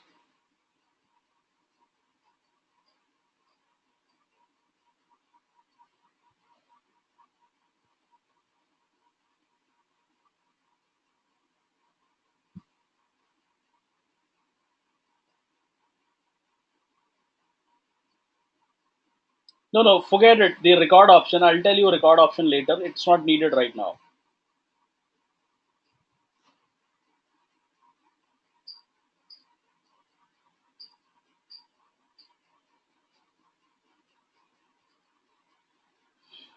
Metadata and remarketing. Okay, so you can leave it right now. I'll tell you all that in detail later. I added on via code other using WordPress admin option. Yeah, so that's the reason you are seeing it twice. Okay, all right. So this is how you do it.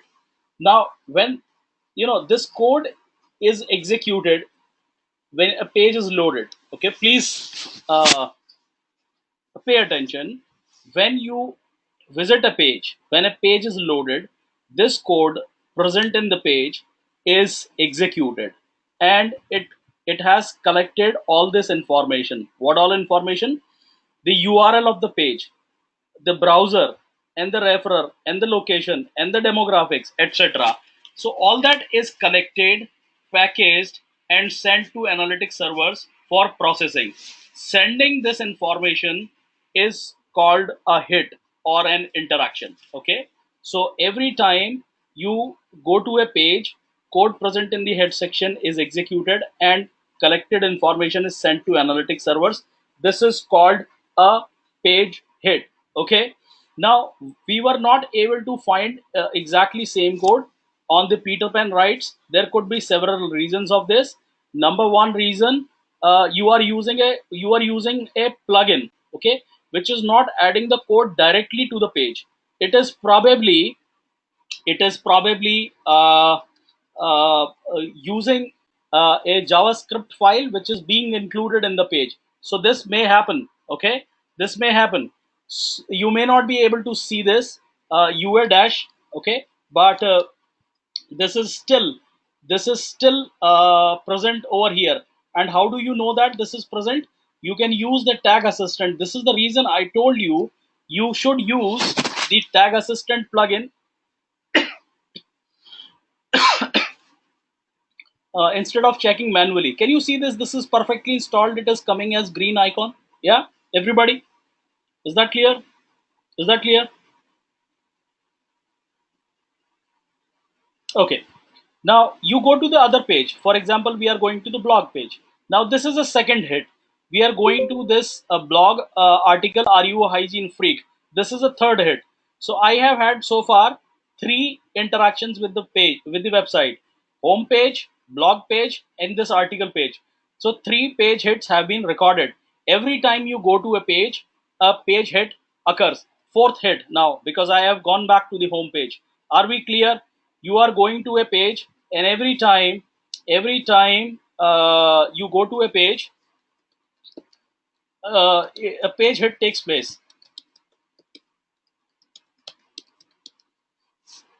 Are we clear with this part, everybody? Are we clear with the page hit? Is page hit clear to everyone? Okay. All right. So let's make sure that we all understand what is a page hit. Okay. Now, uh, how it is how it is collected. See, I really want you to understand that this is collecting a lot of information, right? And how it is collecting and sending. It is really not necessary that what I am doing right now you follow me. But if you are interested, you can do this. So this is optional. You can go to Google and you can install another plugin, Chrome plugin called GA Debugger.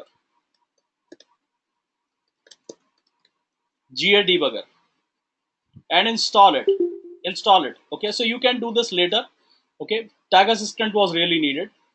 Now when you install GA Debugger, you will see this envelope icon with this word called on. It should be on. Okay, if it is off, it will not show you the information we are interested in. And then you go to the settings menu of Chrome. Please make a note of it. Go to the settings menu of Chrome, go to more tools, and go to developer tools. Make a note of it. I'm waiting for you. After installing GA Debugger, which appears as an envelope icon with word on, it should be on. Okay, you go to developer tools from the settings menu. Should we move forward? Can we proceed? Have you have you noted this? And this is completely optional, right? So go to developer tools. This tool will dock here, and then you can go to console. Go to console here. Okay, go to console and reload this page. Reload this page. I'm just increasing the height of this. Okay, so this is not tracking it for some reason. We'll have to turn it off and on. This one. Yeah, so this is, now I clicked on this GA Debugger. Okay, and it has shown me all the information. Now it is showing us Google Analytics. Now you see your tracking ID, Google Analytics tracking ID. Can you see this? And it is saying sent beacon. Okay, so it has sent the collected information to analytics. Okay, what all information? You can see all that information here. This is called a page hit URL. But this GA Debugger tool breaks it so that you can read clearly what is the information being sent.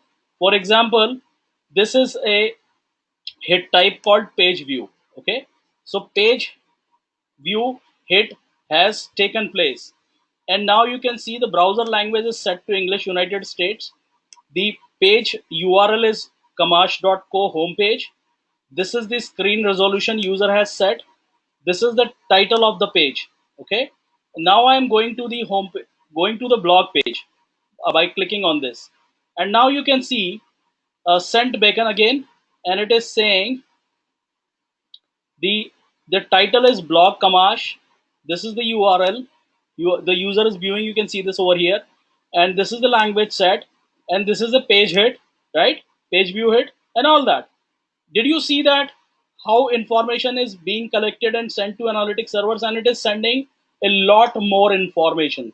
It is sending a lot more information than this. Are we clear, everybody? Are we clear with the web, this GA debugger tool? How to use GA debugger tool just to see what is being sent. So when I say that a lot of information is collected, packaged, and sent to analytics servers, and when this is executed, this is called a page hit, page view hit. Are we clear? Are we absolutely clear? Are we absolutely clear? Okay, good. Logic should be clear. That's the point. That's the point. Okay, absolutely. See, so this is a page hit. Now there can be other kind of hits. There can be other kind of interaction.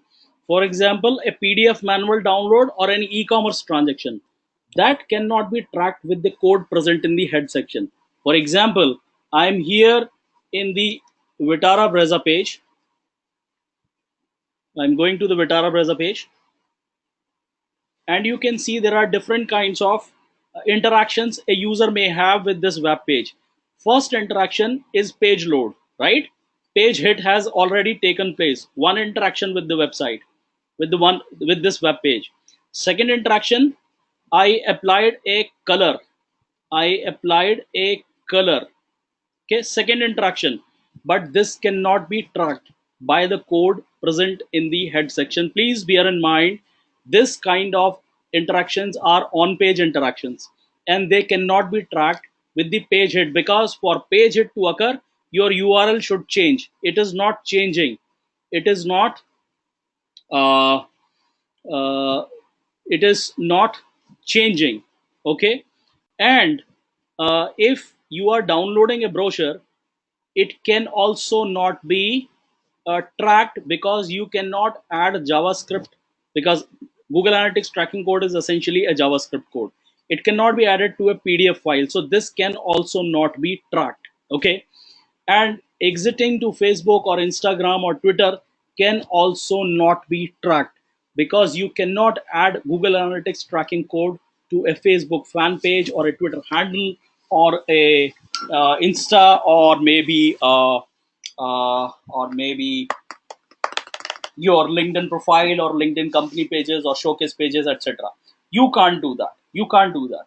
So for this kind of interaction, you have to add some code to these HTML elements.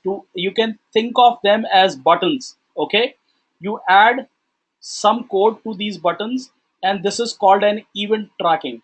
If I tell you in layman's language what is an event, so an occurring is called an event. Somebody rings the doorbell, that's an event.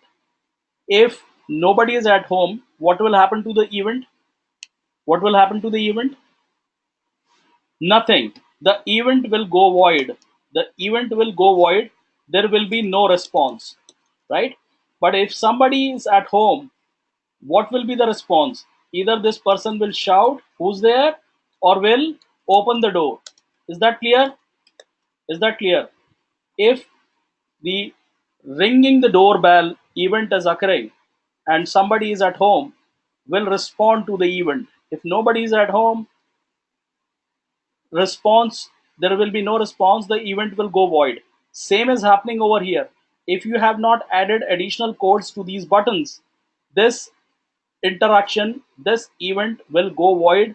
Google Analytics won't know that you have interacted with this. Okay, so despite four interactions: one, page load; second, color change; third, brochure download; fourth, exiting to one of the social platforms, this will be recorded as a bounced visit. If you don't want this to be recorded as a bounced visit, you want to track all these interactions, you will have to add additional code that I will tell you in the fourth session in the behavior reports with event tracking. Are we clear that another kind of hit is known as event hit or event interaction. So page hit, event interaction. Now you see, I showed you the New Delhi, Bangalore, Mumbai, Chennai example on that slide where we found the opportunity in Bangalore, Chennai, and Mumbai. I showed you the e-commerce matrix. This e-commerce data is sent from your checkout success page, which is the thank you page on your e-commerce website.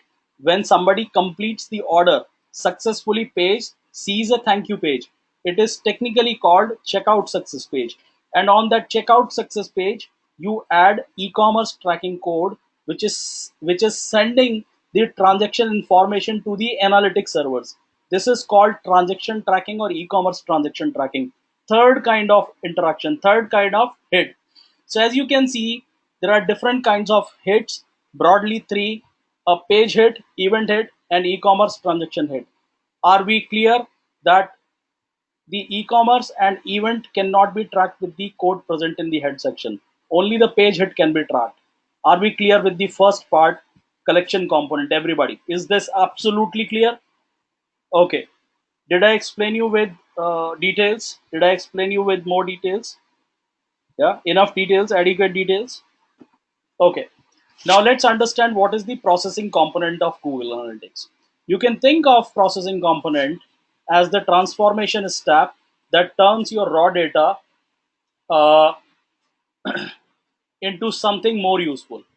And during data processing, Google categorizes your user devices as mobile or non-mobile, or you're converting your IP addresses into named locations. So let me show you. This one is Google's uh, demo account, and I'll give you access to this one today.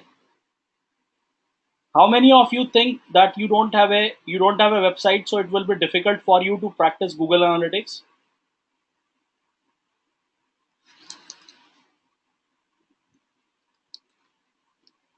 How many of you think that it is a problem for you? You don't have a website. How will you practice Google Analytics?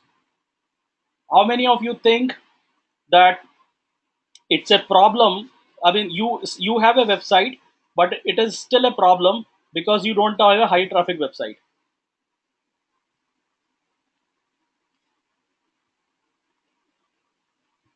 And how many of you think that you have traffic on your website, but this is not an e-commerce website and it is a problem for me to practice Google Analytics? Yes. So that's a problem, right? But what if you get access to Google Analytics of this mid-size e-commerce website? Okay, this is a mid-size e-commerce website. This is Google's own official merchandise store. How about getting access to this, the analytics of this website? Tell me, can you see this users in real time? This is the real traffic, real users. You can see the different kinds of devices people are using. They're on different pages. They're from different locations all over the world. Yes, it would be great. Okay, so I'll give you the access. Just give me a second. Give me a second. I'll be back.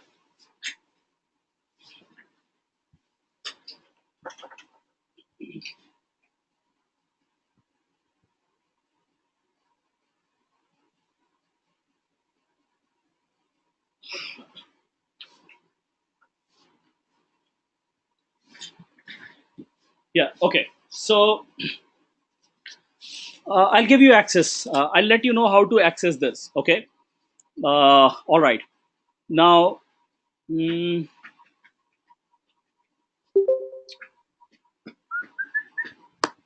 so what I was explaining you, the processing component. Okay. Now everyone has to go to Google and do this. Type in Google, what is my IP? Do this.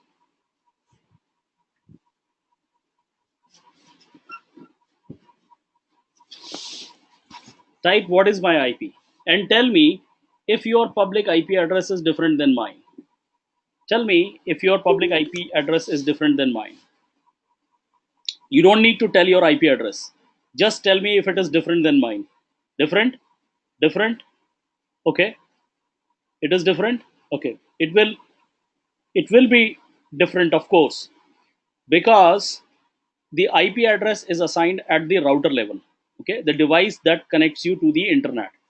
So to be on the internet, you must have a public IP address. This IP address is assigned by your ISP to the device which is connecting you to the internet. Okay, and it has to be unique. The only reason why you will be seeing a common IP, if you are more than one person and using the same router, then you will see a common IP address. So let's say uh, Niti and Deepti are using the same router. They are in the same premises, connected to the internet using the same router. Then you will see the same IP address. Okay, or if you are using multiple devices, even right now, if you are on your laptop and you have your tab or mobile with you, and you are connected to the internet with the same IP connection, you just do this. What is my IP on Google on both or all three devices, and you will see that your IP address is same, right? Because it is assigned at the router level. Now, IP addresses can be used to identify the continent, subcontinent, the country, region, and at the city finally. So at the city level, till the city level, it can be tracked. Okay. Now, till the city level, it can be tracked. Your ISP can give more information about it. Okay, your ISP can tell exactly that what was the who's the user who was using this IP address. I'm sure you must have heard about those stories that cybercell nabbed a cyber criminal using the IP tracking. All those are old stories now. Spoofing and all that can be done. So, but we are not going there. But I'm sure you must have heard about that IP stories, right? Okay, so IP addresses can be used till city level, to track till city level. Now all of us have IP addresses. Now how good or weird it would be if instead of seeing the city names, like in this report, if you see the IP address, you are seeing Mountain View, New York, Bangalore, Chicago, Los Angeles, you are seeing all this, San Francisco. Instead of these city names or the named locations, they're called named locations. Instead of seeing named locations, if you see here IP ranges, what is more convenient for you to understand? Will you able to understand anything if you are seeing IP addresses instead of the name of the location? No? Okay. So who's translating these IP addresses into the named locations? Who's translating this? It is Google's processing component, Google Analytics processing component. Are we clear? Are we clear? And you are using a browser, okay? It is a browser after all, okay? But it is telling you that some people are using desktop devices, which includes laptops. So desktop, laptop are same category devices for Google Analytics. And then people are using mobile, people are using tablet. Who is doing this categorization of your devices for you? Who's doing this categorization? If this categorization is being done, you can see your conversion rate, your behavior matrix, right? Over here, just check that. Who's doing this? Now you know that your conversion rate from the desktop devices is uh,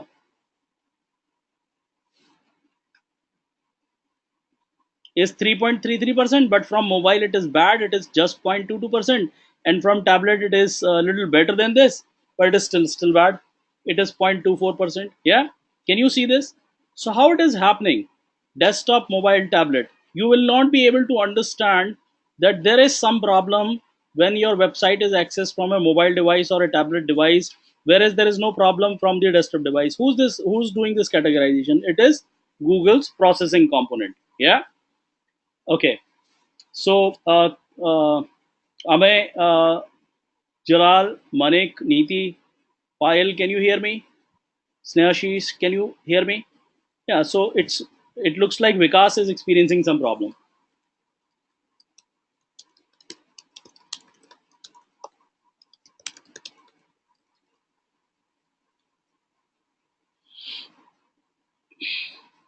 So this is the Google's processing component, and we will see it does more than this.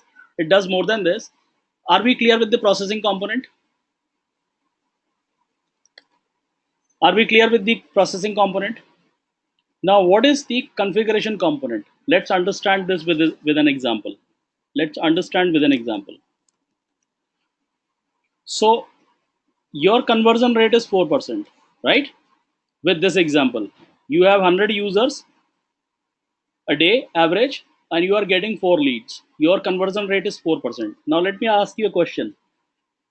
Is the team sitting at your office your target audience? Is the team sitting at the office location accessing your website your target audience? Let's say you have a big team, you have 500 team members at one location, and they are also accessing the website. So they are not your target audience. Is that clear? Yes. Now I tell you that these people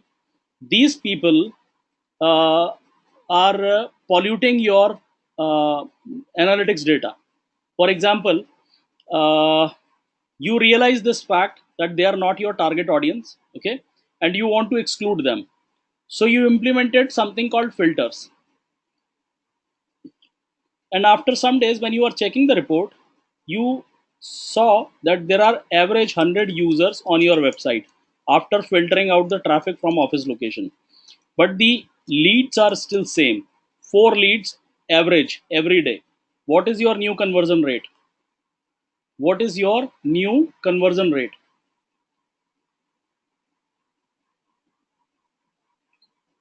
5%. Absolutely.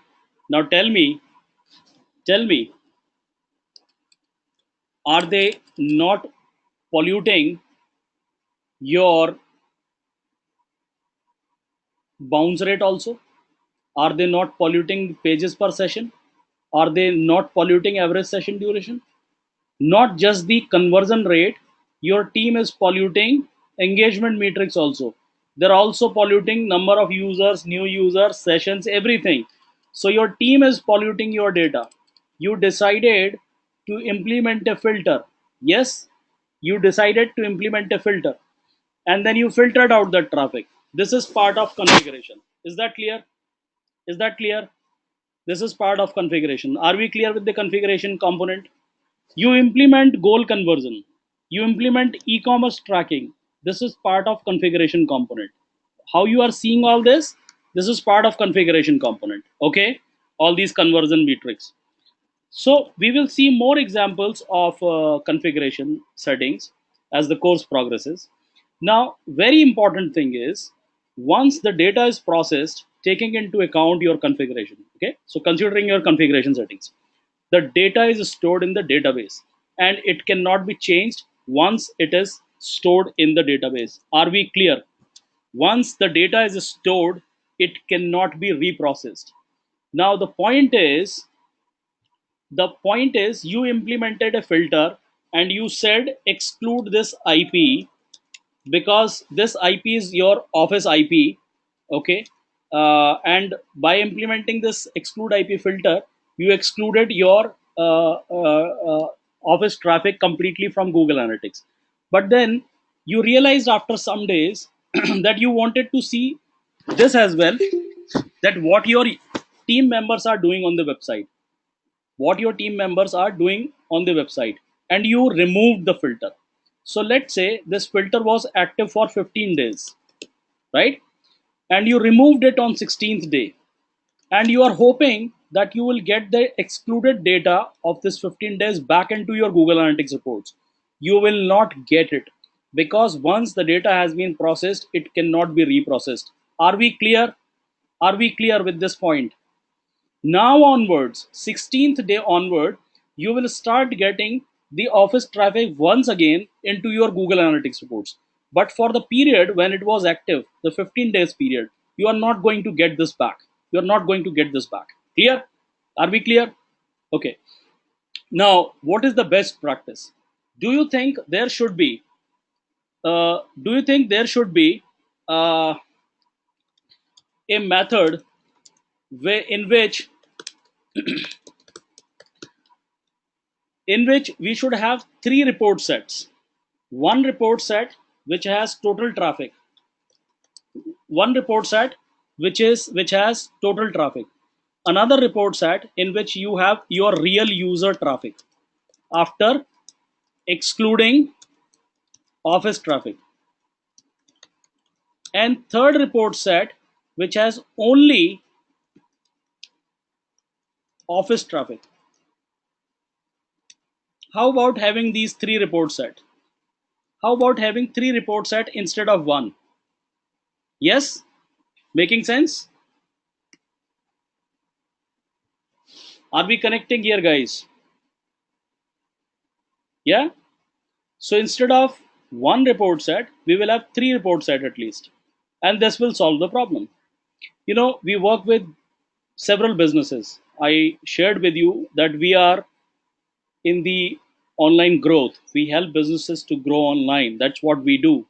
And when we acquire a new client, we audit their accounts. Accounts mean their analytics account, their AdWords account, and their other marketing services they have been using. Okay.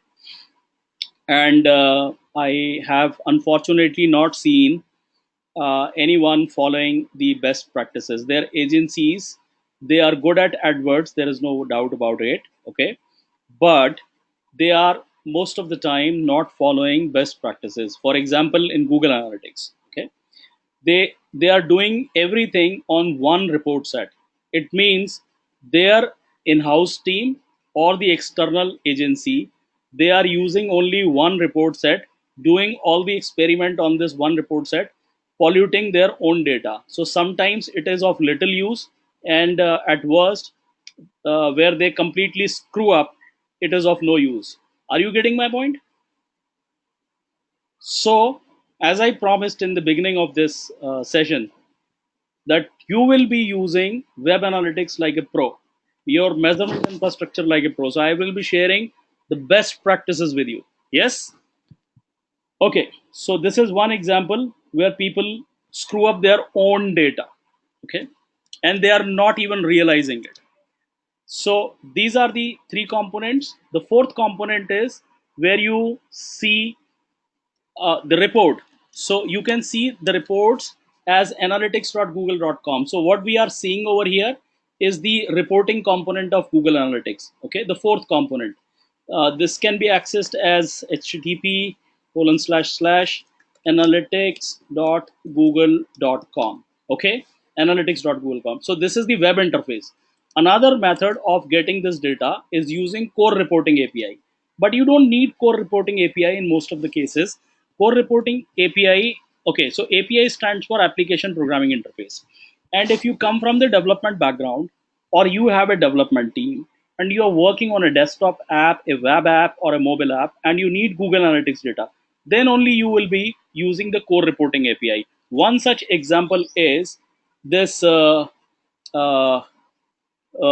called Monster Insight. I think somebody in our group is already using it. You mentioned it, I think. Plugin. Praveen, are you using Monster Insight? The plugin somebody is using, na? Somebody is using a Google Analytics plugin for this. So somebody is using a Google Analytics plugin in our group for WordPress, and this is an example. So this is Monster Insight, and you can see,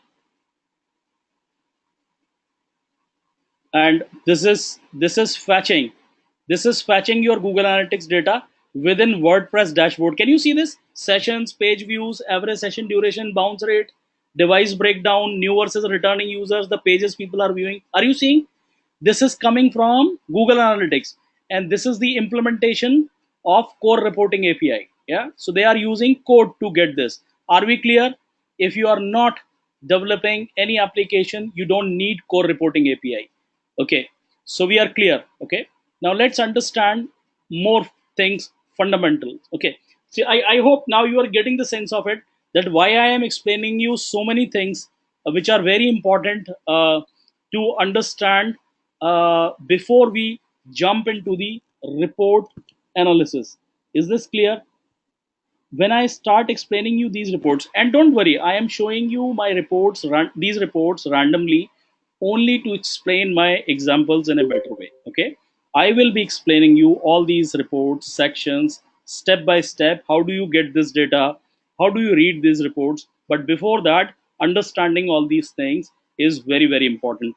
This is why I spent first two sessions. Okay, so it means we spent a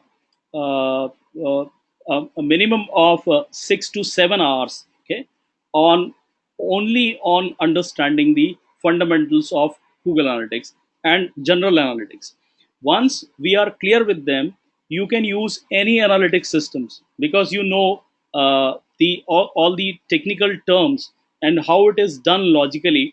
One system may be doing it using method one, the other one will be doing it in a different way, but you understand the logic of it and you will be able to do it. Okay, coming back to this discussion, what is okay, so what is this term called dimension and metric? So dimension describe characteristics of your users, their sessions and actions, and a dimension is the attribute of visitors to your website. Metrics are simply the quantitative measurement of users, sessions, and actions, and they are numbers used to measure one of the characteristics of a dimension. Now, the problem is these two definitions of these terms like dimensions and metrics, they appear very complicated. Okay, so what is a dimension? It's very simple to understand. If you completely forget this definition for a second and you go to the geolocation report over here, a dimension is used to categorize your report. Okay, we are seeing this data. This data is for January, for 3 months, from 1st January 2018 to 31st March 2018. This data is for 3 months period. In this 3 months, or let's do one thing, let's make it a really small period. Let's do this here as last 7 days. Okay, last 7 days data from 20th May to 26th May. Now, in this period, you had 16,829 users from these countries. This is the breakup. 7,313 from 313 from United States, 1,374 from India, and so on. Now you can see the bounce rate is 43.23% and the conversion rate is 5%. Now this is your aggregate data and this is your segmented data. If I change the dimension from here, from country to city, okay, you will see the aggregate data is still same. Users are still 16,829. The conversion rate is still 5%. The bounce rate is still 43.23%. The change is in the segment. Okay, so you were earlier looking at the same data country wise. Now you are looking at the same data city wise. The breakup has changed, the segmentation has changed, the aggregate data is same. So it is, dimension is something that can be thought of as the categorization of your data. Are we clear with the dimension value? What is the dimension? Are we clear what is a dimension? Dimension is used to categorize your data. It is the way you look at the data. Okay, and metrics, so these are the columns. I mean, the first column, first of all, the data in Google Analytics is shown in the tabular format, okay, in most reports. And the first column is known as the dimension column. Okay, this is the dimension column.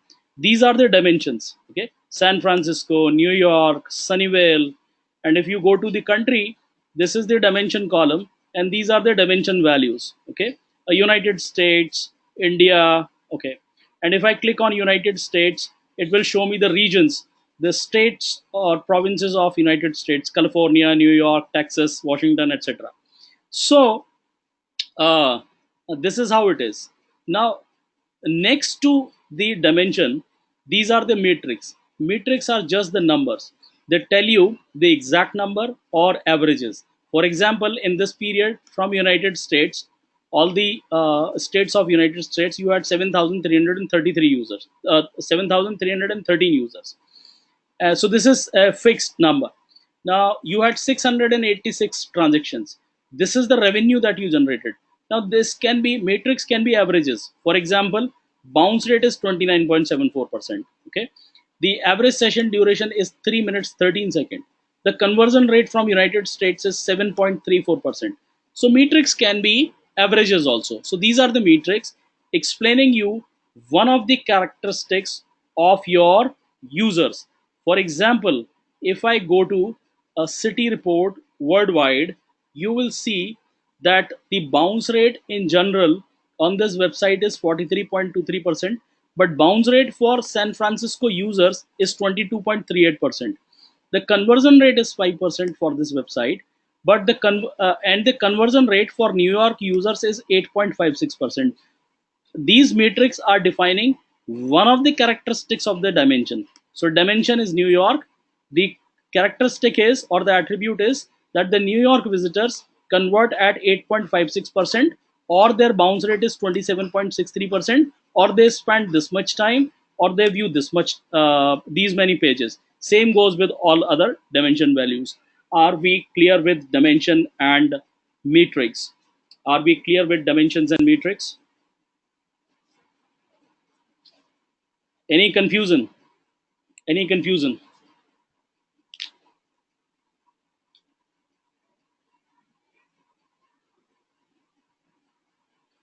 And am I too fast? Is the pace okay? Am I am I too fast?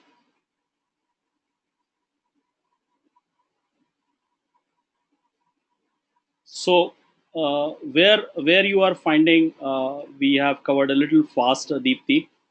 I can probably give you more examples on that.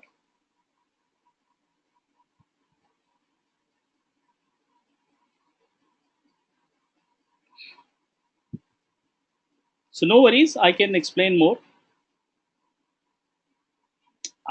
That I know. That I know. That I really understand. Huh? That I understand. uh, so I didn't learn Google Analytics in few days by watching some YouTube tutorial, right? It's my I'm practicing Google Analytics for many years. Yeah, yeah. I can definitely. I understand completely what you are saying. I've been at the same place. I know that. And whenever I start learning something new, I am in your shoes. I can completely understand that. There is no difference on that. Yeah. So I have to read a. I have to understand it by going through that video many a times. So that's okay. What you are saying is absolutely right. So when I was long back checking Google Tag Manager, right? So I didn't understand a few points. Okay, so I watched those videos a few times. Okay, and then I paused them, made some notes, practiced that, and then came back to the video, rerun those videos, and check that. So it happens. Yeah. So that's okay. It's okay. So this is okay. But are we conceptually clear? As long as we are conceptually clear, we are good. In fact, we are very good. Are we conceptually clear, Deepthi? Then we are good. Don't worry. Then we are absolutely fine, because in other three sessions, everything will be absolutely clear, because we will be reading. Uh, because we will be reading the report, analyzing the report with a lot of data, real time data, real data. Yeah. All right. So to understand dimensions, uh, uh, to understand dimensions, see, there are three kinds of dimensions in Google Analytics, or common dimensions in Google Analytics: user, session, and interaction dimension. Let's take an example to understand it absolutely clear, and it will be absolutely fine with you after this example. So let's say there is a person. I'm based in New Delhi, so let me give you this example. So there is a person. Uh, this person is in the age group of 25 to 34, and this person is a male traveling from Delhi to Chandigarh. Okay, now there are three things, and this person is going by road. Okay, are we clear? This person is going by road. Now there are three things: a visitor, a visit, and the action or interaction. Now tell me, if I ask you, this person is in the age group of 25 to 34. This is person's attribute, person's property, person's characteristic, or the visit's attribute. Attribute, characteristics, property, one and the same thing. So is it person's attribute or it is the visit's attribute? Age group 25 to 34. Person's attribute? Okay. So you are saying this is person's attribute. Okay. All right. Now this person is a male. This is person's attribute or this is the visit's attribute? Male. Okay. So this is the visitors or the person's attribute. Okay. Now this person is traveling from Delhi to Chandigarh. The base location Delhi is person's attribute or the visit's attribute? Visit's attribute? Everybody, I need answer from everyone. Base location Delhi is person's attribute or the visit's attribute?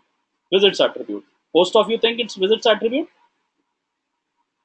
What about Vibin, Sunny, Payal, Deepraj?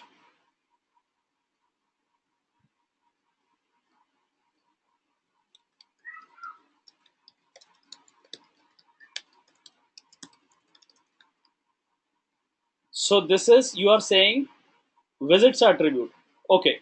See, I tell you, logically speaking, it can be persons of the visits attribute, or it can be visitors attribute, or it can be visits attribute, both. So both answers are correct, logically speaking. But in Google Analytics, it is always visitors attribute. The reason I tell you why, the base location Delhi or whatever base location is the visitors attribute. Do you remember our discussion that you can now target Bangalore, Mumbai, and Chennai with paid advertisement to acquire more users? Yes? Do you remember that example? What does that prove? What does that prove? If there are some people in Hyderabad, okay, and they have come from Bangalore and they are accessing your website, okay, so what should be what should be shown? Hyderabad, their basic location, now their location should be Hyderabad or Bangalore. How would Google Analytics know? How would Google Analytics know that?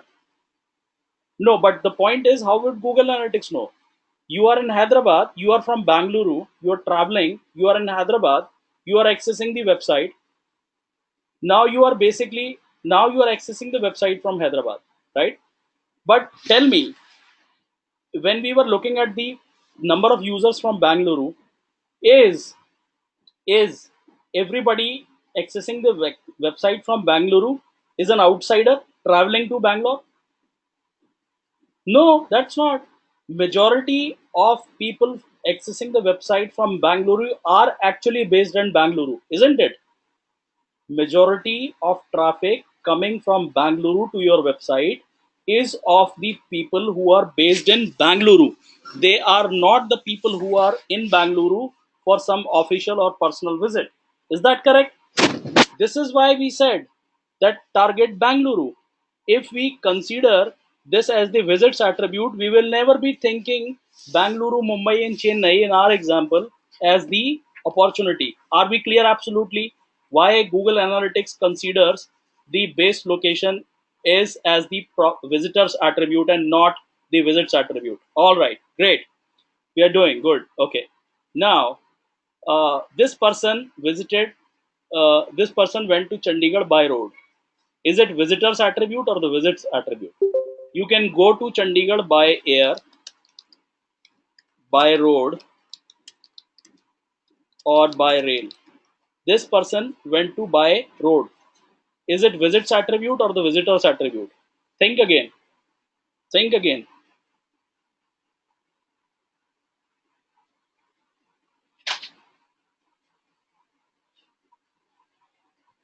Visits attribute. Going by road is visits attribute. Okay. Now this person visited, let's say, Sukna Lake, and then went to Sector 17 market, then went to Rock Garden and some other places. These are the actions or interactions. Now let's see all these things in Google Analytics. Now you can see this clearly that the base location is users attribute. Now we are saying going by road, by air, by rail. So you check the acquisition, all traffic, channels report. We will be doing all these reports in detail. Don't worry. I'll tell you all that. So you can think of traffic from organic search, direct traffic, traffic from other websites, traffic from social platforms like Google Plus or Facebook or Instagram or Twitter, affiliates, traffic from your affiliates, paid search means Google AdWords, for example, display, for example, Google's display network. So these are the traffic channels. You can think of them as by air, by road, by sea, by rail. Are we clear? Are we clear? These are the channels driving traffic to your website. These are the channels driving visitors to Chandigarh, bringing visitors to Chandigarh. Now, what these people do on your website, that's the interaction or action. They visited these pages. When they were on your website, they visited home page, they visited the basket page, they visited the store page and this page and that page, and they interacted with these elements. We can see on page elements. Yeah. So they interacted with these elements label. Let's see that. These elements. Are we clear? Are we clear with this example now? Visitor visit action in Google Analytics also. Is the concept of dimension clear to you now? Deepti, is it better now? Everybody. Why I'm asking Deepti? Because uh, she's finding it a little too much. Yeah. Deepti, is this clear? Is this better now?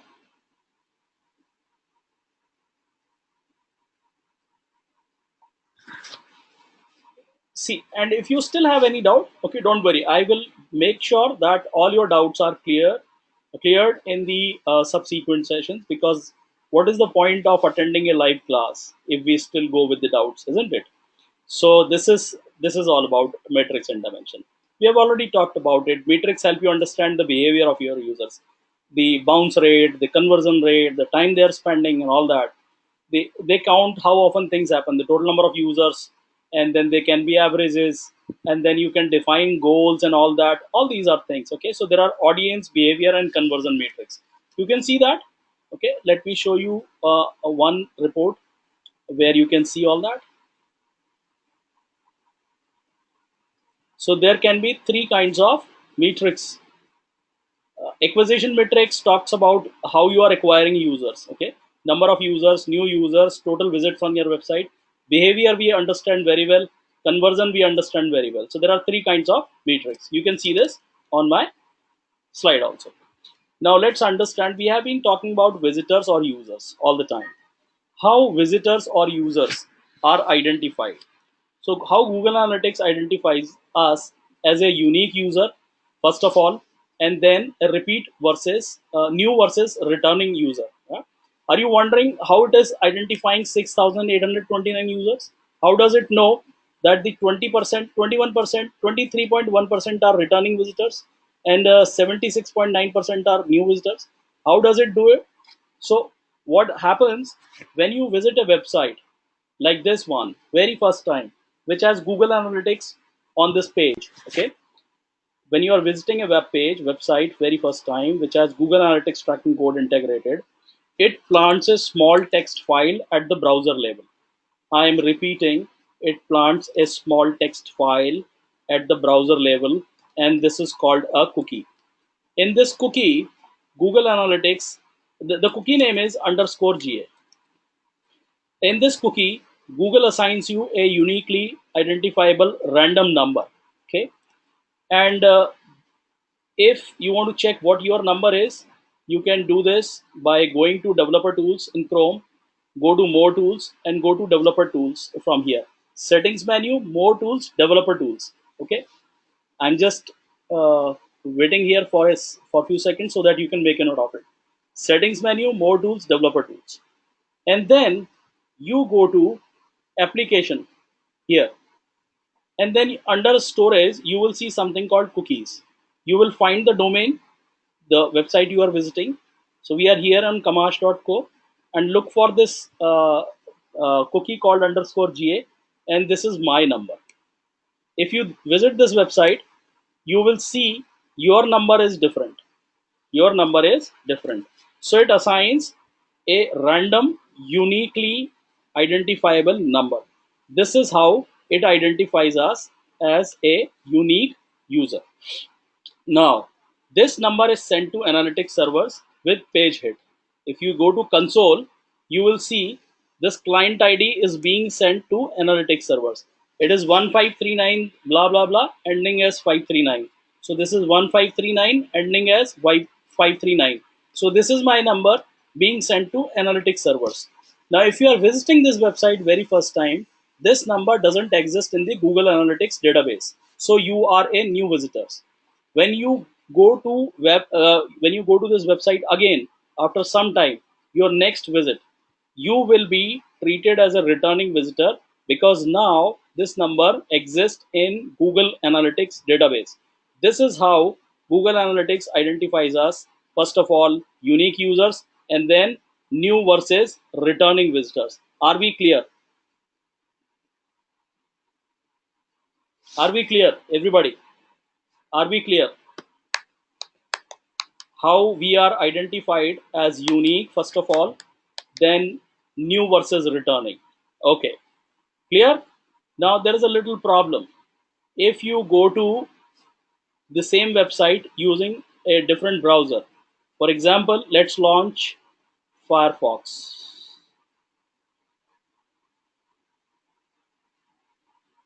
Where is Firefox? What happened to Firefox?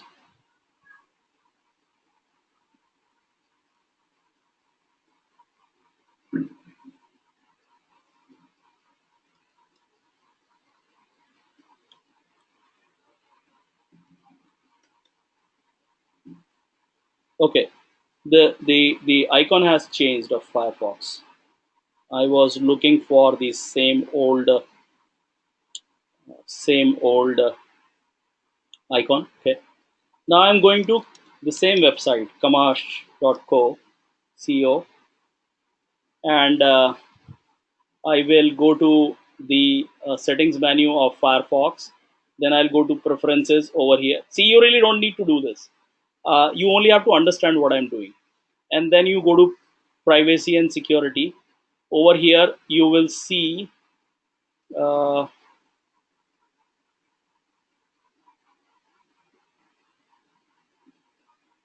okay, so this has been updated. Okay, this has been updated. All right.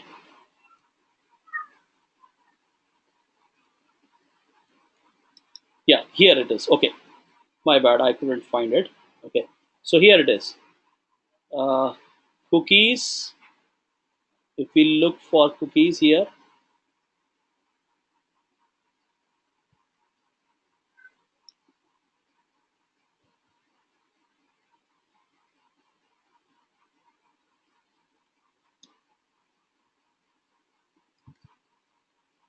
cookies and site data, then you can go to they've changed it, manage data. Let's see manage data, because I think they have, yeah, they have changed it. Okay, they view cookie, it used to be view cookies, I think. So you can go to manage data, and then you will write your domain name over here, kamash.co, and you can select this one. And what is wrong? Cookies, remove all shown.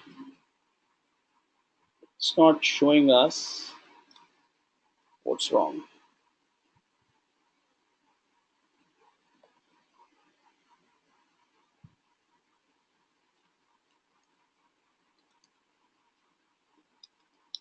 They have changed the system, it looks like.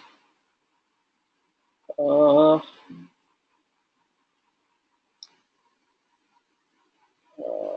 Manage data, clear data, exceptions.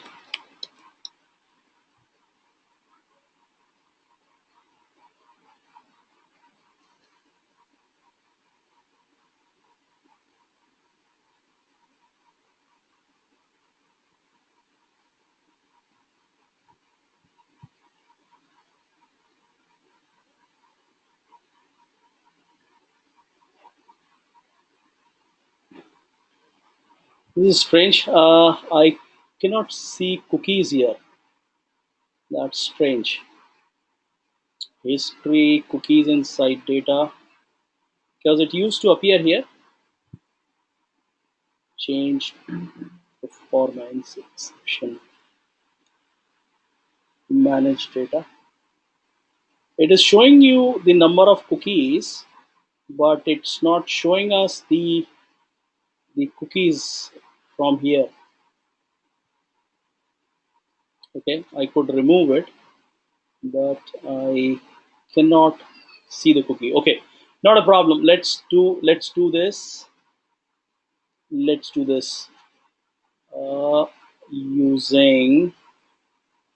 Or let me check it because it has been updated recently.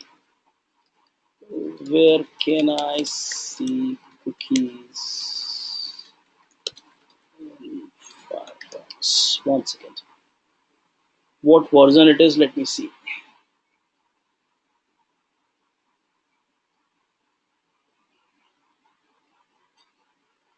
This is Firefox 60. Okay. In Firefox 60, they have changed it.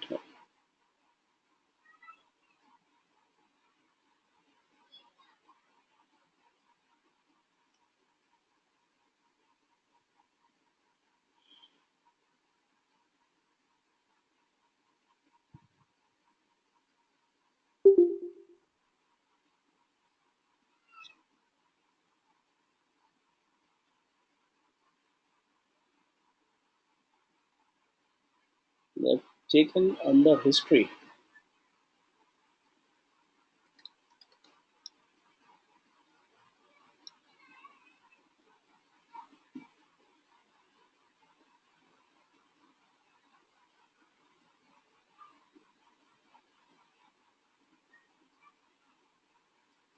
Okay, so we'll have to check it. Not a problem. We will check it with a different one. That's okay. So I'll check it. Where is the new option? I am not able to see this here in Firefox. Updated 60. Does anyone have older version of Firefox? Does anyone have older version of Firefox?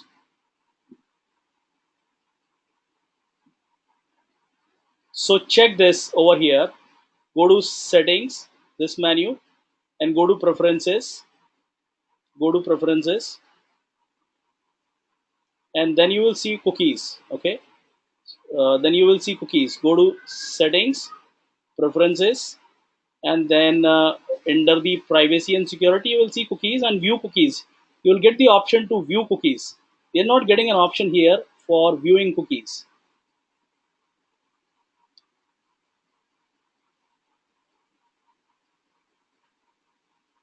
Okay.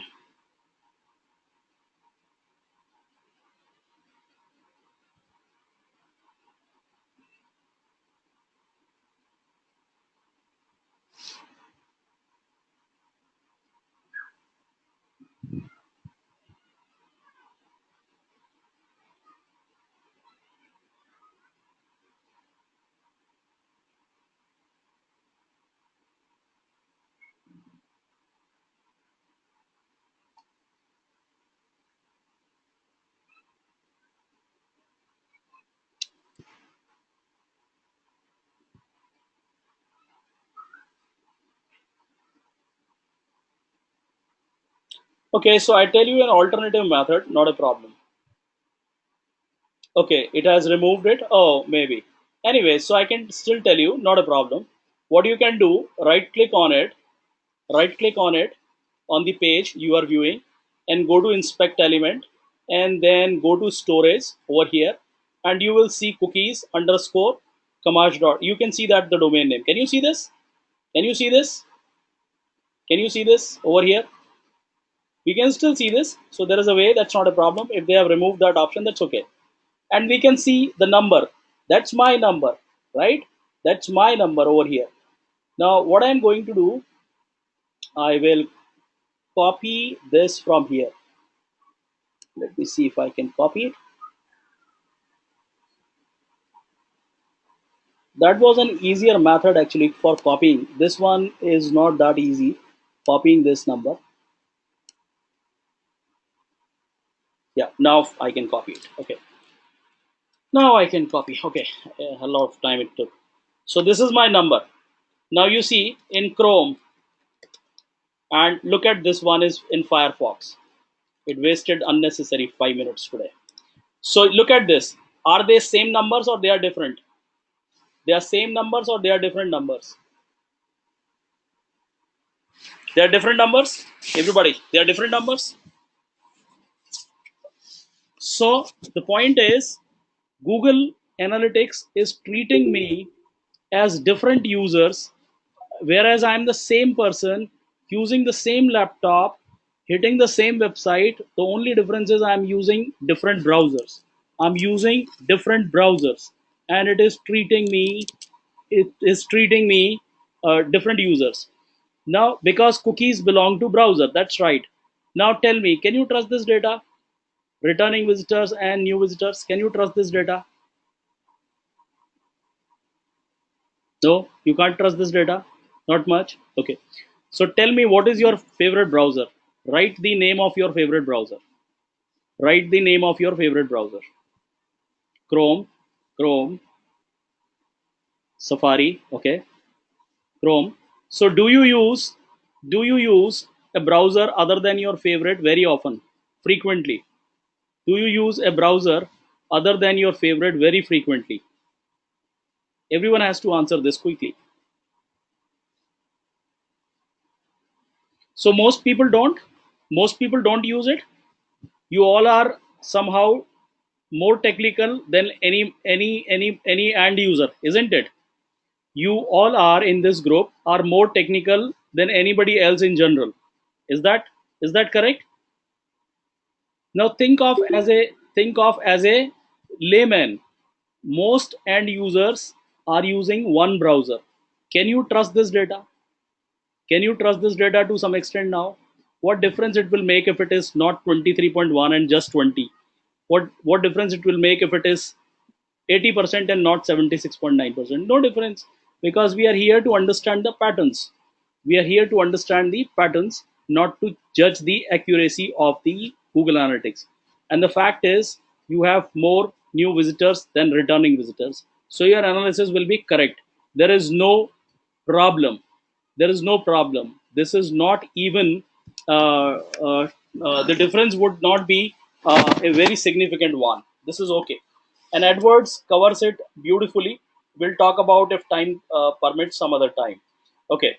Now, let me quickly show you the assignments and the task list. Uh, let's check the task list.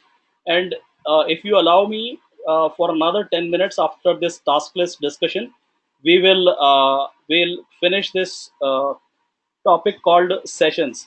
That will be the most interesting part of today, because you will be doing some exercise. If you allow me for another 10-15 minutes, yeah, I will do that. Let's discuss this task first of all. See, you have to check your LMS digitalvidya.com learn, log into that, and then check this one. Okay, you have to check the all these lessons, pre-reading material, week one, and then in the week one, when you go to web analytics orientation, you check everything. Check the quiz also. For example, if we are checking the quiz, it says the first question, it says, uh, what is the difference between analysis and analytics? So it is clear that think in terms of past and future. Analysis looks backwards over time, providing marketers with a historical view of what has happened. Analytics look forward to model to future or predict a result. So this is the correct answer. So this is how you will be checking the quiz, and make sure that you attempt the ones you really know. Okay, is that clear? Are we clear?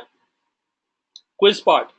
And then you have to go through the tasks. So you have task, for example, when the word did not know data. This is a video. This is a video. Watch this video and then check all these things. Yeah. So you have to do all this. You have to do this. Okay. And mark the complete. If you understand the task, mark the complete. Then the task 2 for this week: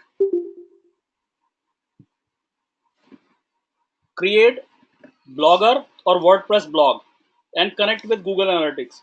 We will see how to connect with Google Analytics in the next class. So your assignment is to create a Google Analytics, a Blogger blog only. Okay, you don't need to. There is no need to go to the WordPress.com. Just go to Blogger. Okay, because Blogger has uh, feature to add Google Analytics. If you add this on WordPress.com, if you go to WordPress.com, you will see that to add Google Analytics tracking code, you have to go to the business plan, which is $25 per month, and this is paid annually. So, how much it will cost you? Let's check that. So, this is 25 into 12, so it will cost you $300 into 68 rupees. Probably that's the cost. So it's going to cost you 20,000 rupees just to add what? Google Analytics. Can you see this? Can you see this over here? Google Analytics integration under the business plan. There is no option in the free one. Don't use WordPress. Use only Google. Use only Google's product, which is Blogger. Okay, and here it explains you how to add analytics to Blogger 2016. But we will be doing this part in the next class. So you just watch the videos and create your Blogger blog if you don't have a WordPress based website. The only people who will be watching this video who do not have a website. Is that clear?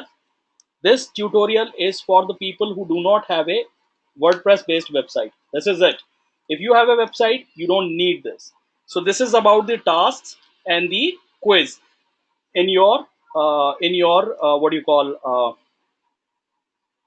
LMS, in your LMS, about getting the, yeah. So that's the assignment: creating a Blogger blog. Okay, and if you have a WordPress based website, there is no problem. It is absolutely fine. Make sure it is not on WordPress.com. Yeah, it should not be on WordPress.com. If it is on WordPress.com, migrate to Blogger. Now, uh, two things. We will be quickly, if you allow me, complete the last part, which is these sessions. If you allow me 10 minutes, we will do this sessions. Will that be okay with everyone?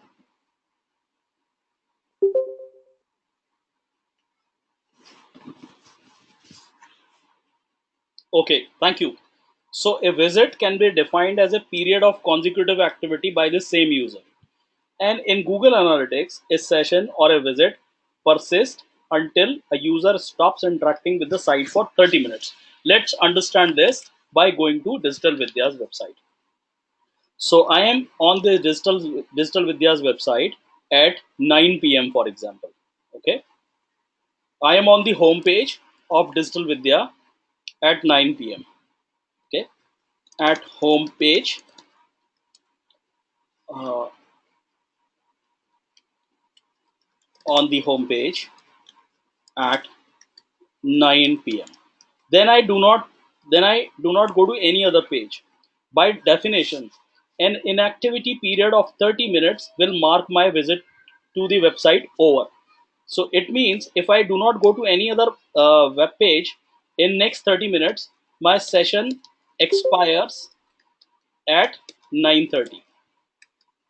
So you add 30 minutes to the last interaction with the website, and that will be your session expiry time. Now another example: I was on the home page at 9 p.m. and then I visited this page, a big data Hadoop courses. So I was on the big data Hadoop courses page on Hadoop at 10 past 9. So this is my second interaction. By definition, if I do not go to any other page, my session will be marked over by what time? What time my session will be over?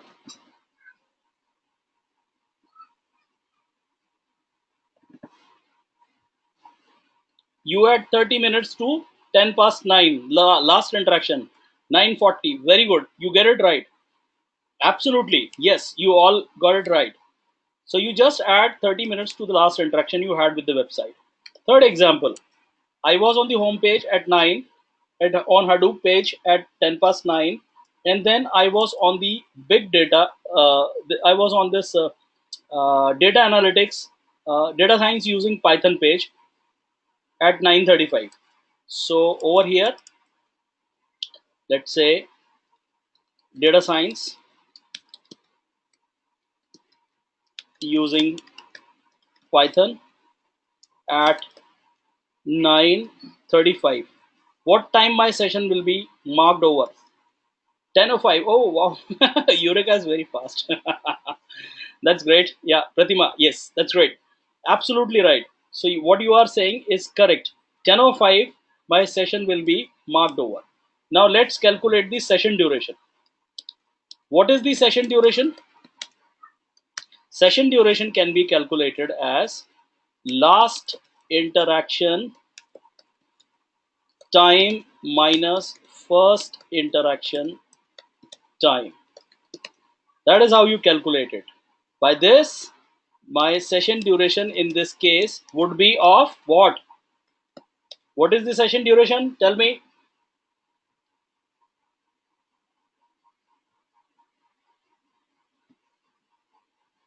No. Look at the formula. Look at the formula. Last interaction time minus first interaction time. Praveen, how come 25 minutes? Come on.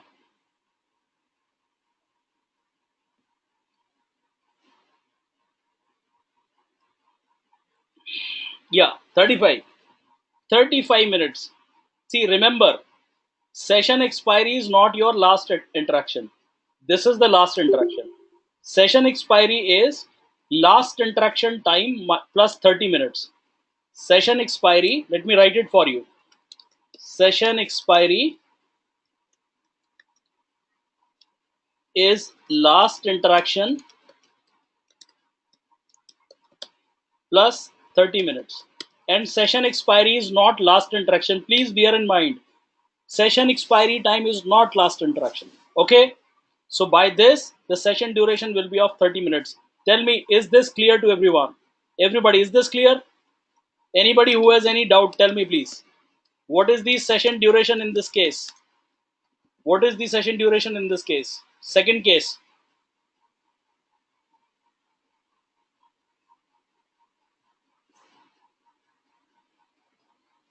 You tell me, Pratima, what is the session duration in this case? The formula is to calculate session duration is simple. Last interaction time minus first interaction time. That is how you calculate it. So Pratima, tell me, what is the last interaction time in this case?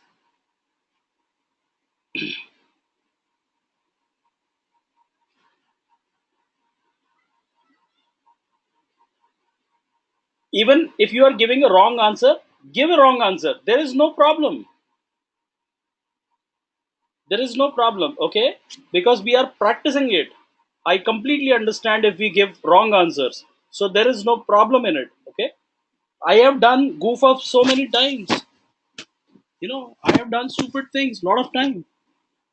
So there's no problem. So even if you are giving, this is not a test. So even if you are giving a wrong answer, there's no problem. Please don't hesitate. Pritima, what is the last interaction time in this case? You said something, but that's not correct. You said about, no, that's your session expiry. That's your session expiry. Your last interaction time is this. This is your last interaction time. This is your session expiry. You add 30 minutes to the last interaction and then you get session expiry. Got it? Is this clear? Pratima, is this clear? And everybody, is this clear now? So by this, What will be the session duration? What is the last interaction time? Everybody, what is the last interaction time in this case? Yes, so session duration will be of 10 minutes. Absolutely, you got it right. And why 10 minutes? Because 10 past 9 minus 9. That's how we are getting it. You got it right, everybody. Now tell me, what is the session duration in this case?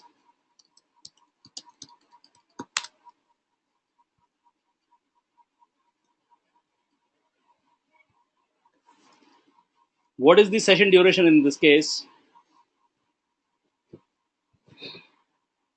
Because how come 35 minutes? Tell me. How are you getting it? Because 30 minutes. Again, come on. How do you calculate session duration? Last interaction minus first interaction. No, no, no. The one I have highlighted, because now do this again. 0. You got it right. Because this is the only interaction we have had at 9 p.m. So 9 p.m. minus 9 p.m. will give you 0. So the session duration will be of 0. Everybody, is this clear? Why it is 0? You got it right, Payal. You just got a like. You know what Payal had said? Wonderful. Not only the session duration is of 0, it is a bounced visit also, because there is only one interaction, and we all remember by definition, if your user had only one interaction with the website, that is called a bounce visit. Are we clear? Are we clear with this also? Very well, Payal, thank you. Yes, great. Now, are you ready for a test? And then we will call it a day. Are you ready for a test, everybody? Let me make sure that everybody understands it. Let me make sure that everybody understands the concept of session duration and session expiry. Okay, ready for test? All right, let me write it here. That doesn't matter at all, Nitish. That doesn't matter. If you are spending even 1 hour on the page, Google Analytics cannot track it. It can track only the difference of two interactions. That is the problem. That is the problem. Are you getting it, Nitish? You have a very valid confusion. I mean, you have a very valid query, not the confusion. Sorry, you have a very valid, a very valid query.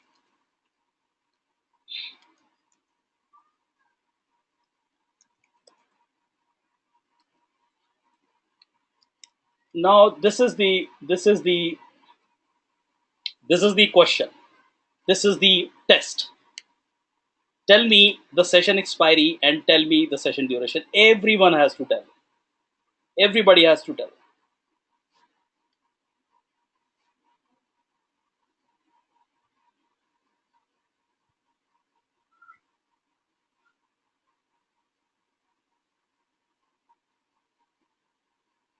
Everyone has to tell me. This one. Let me highlight this. Tell me, what should I write here? Tell me, what should I write here?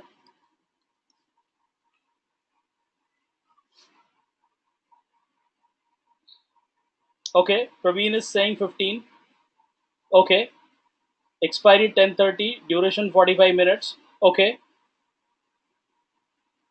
10:30, duration 45 minutes. That's what Vikas is saying. Praveen is saying 10 and 9:45. Okay, what about others?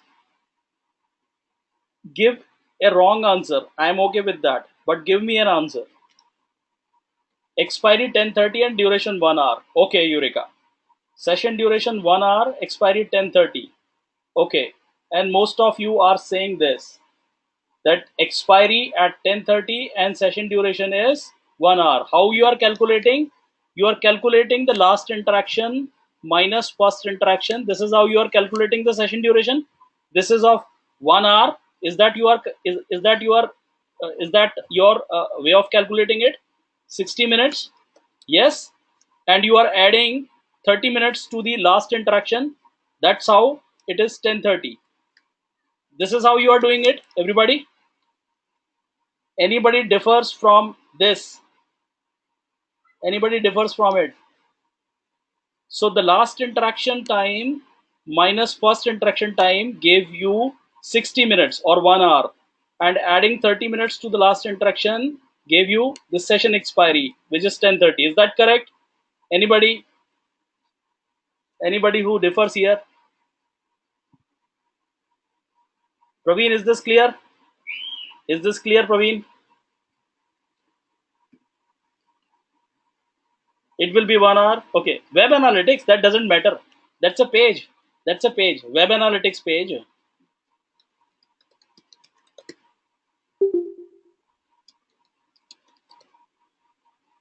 Let me write it this way. Is this clear now? Nitish, they all are pages. They all are pages, Nitish. Is this clear? Now let me tell you, you all failed. Everybody gave me the wrong answer. You forgot the basic definition of session. The session expire after 30 minutes inactivity period. Look at this. Look at the difference. Your session expired. First session expires at 9:40 p.m. And when you go to, and this session duration of first is of 10 minutes, and when you go to the Python page at 9:45, your next session starts, and then your session expires at 10:30 because the last session last interaction was 10 p.m. and the session duration of second session is 15 minutes. Everybody, is this clear? Yes. You thought the same thing? Okay. Then you were in the right direction. Yes. Got it? Everybody, you got it? Great.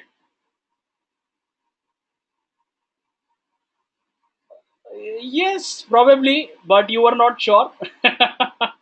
You were not sure. Okay, but all right, you are in the right direction. Okay, you are in the right direction. That's absolutely right. So here is the feedback link, guys. So this is it for today, and everyone has to submit the feedback. Okay, because that's the only one. That's the only way we know if we could deliver what you expected from us, right? So we really expect. Uh, a feedback from you. Okay, thank you, Pratima. I am really glad you liked it. Thank you, Payal. I'm glad to know that. We'll continue with session in the next class. Okay, we'll discuss further a little about sessions. Okay, and submit the feedback and let me know, please, when you are done. Uh, Feedback, submitting the feedback. Let me know. I explained you the task, how you are going to check it, and I also explained you how to attempt the quiz. So make sure you you do that. Yeah. So we have covered that part also. Yeah. So the e-commerce is possible only if you have Google Analytics account. So we will see how to create a Google Analytics account in the next class. But if you still want to access the merchandise store analytics account, you can access it from here. Okay, you can access it from here. So I will tell you. Yes, Deepthi, I can share the feedback link once again. Sure, I can share the feedback link once again.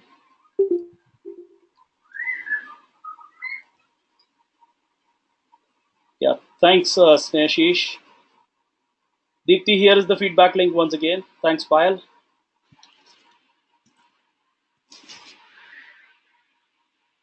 Thank you, Prajwal. I am glad you liked it.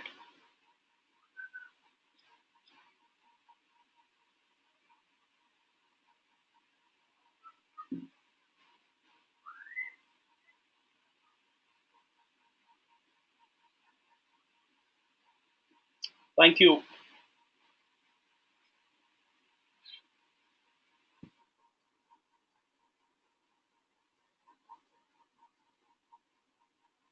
Thank you,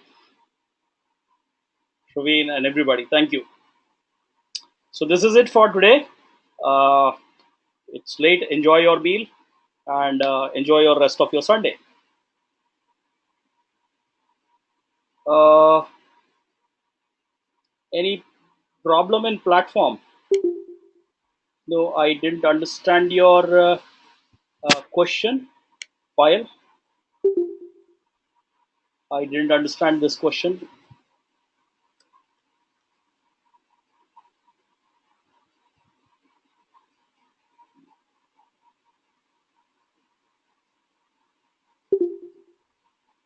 Is that your website?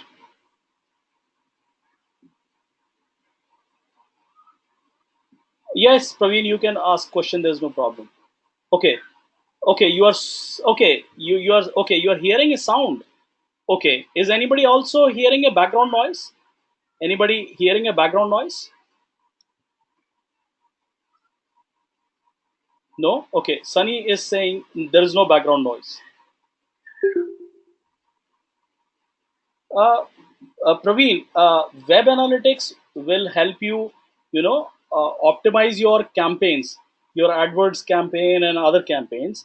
We will see all that. Okay, with web analytics, you are equipped with something which can help you, as I said already, optimize your campaigns in a much better way. Okay, and it will help you find more opportunities. So there are as such no directly web analytics jobs. They are generally digital marketers job. But if you know web analytics, you are a power marketer. You are a power digital marketer. It's like you are a power user. You can use this to find opportunities. You can use this to find the pain areas, fix those areas, transform them into opportunities. Like we found opportunities today in Bangalore, Mumbai and Chennai. Yes, we will see several more examples. We will see several more examples.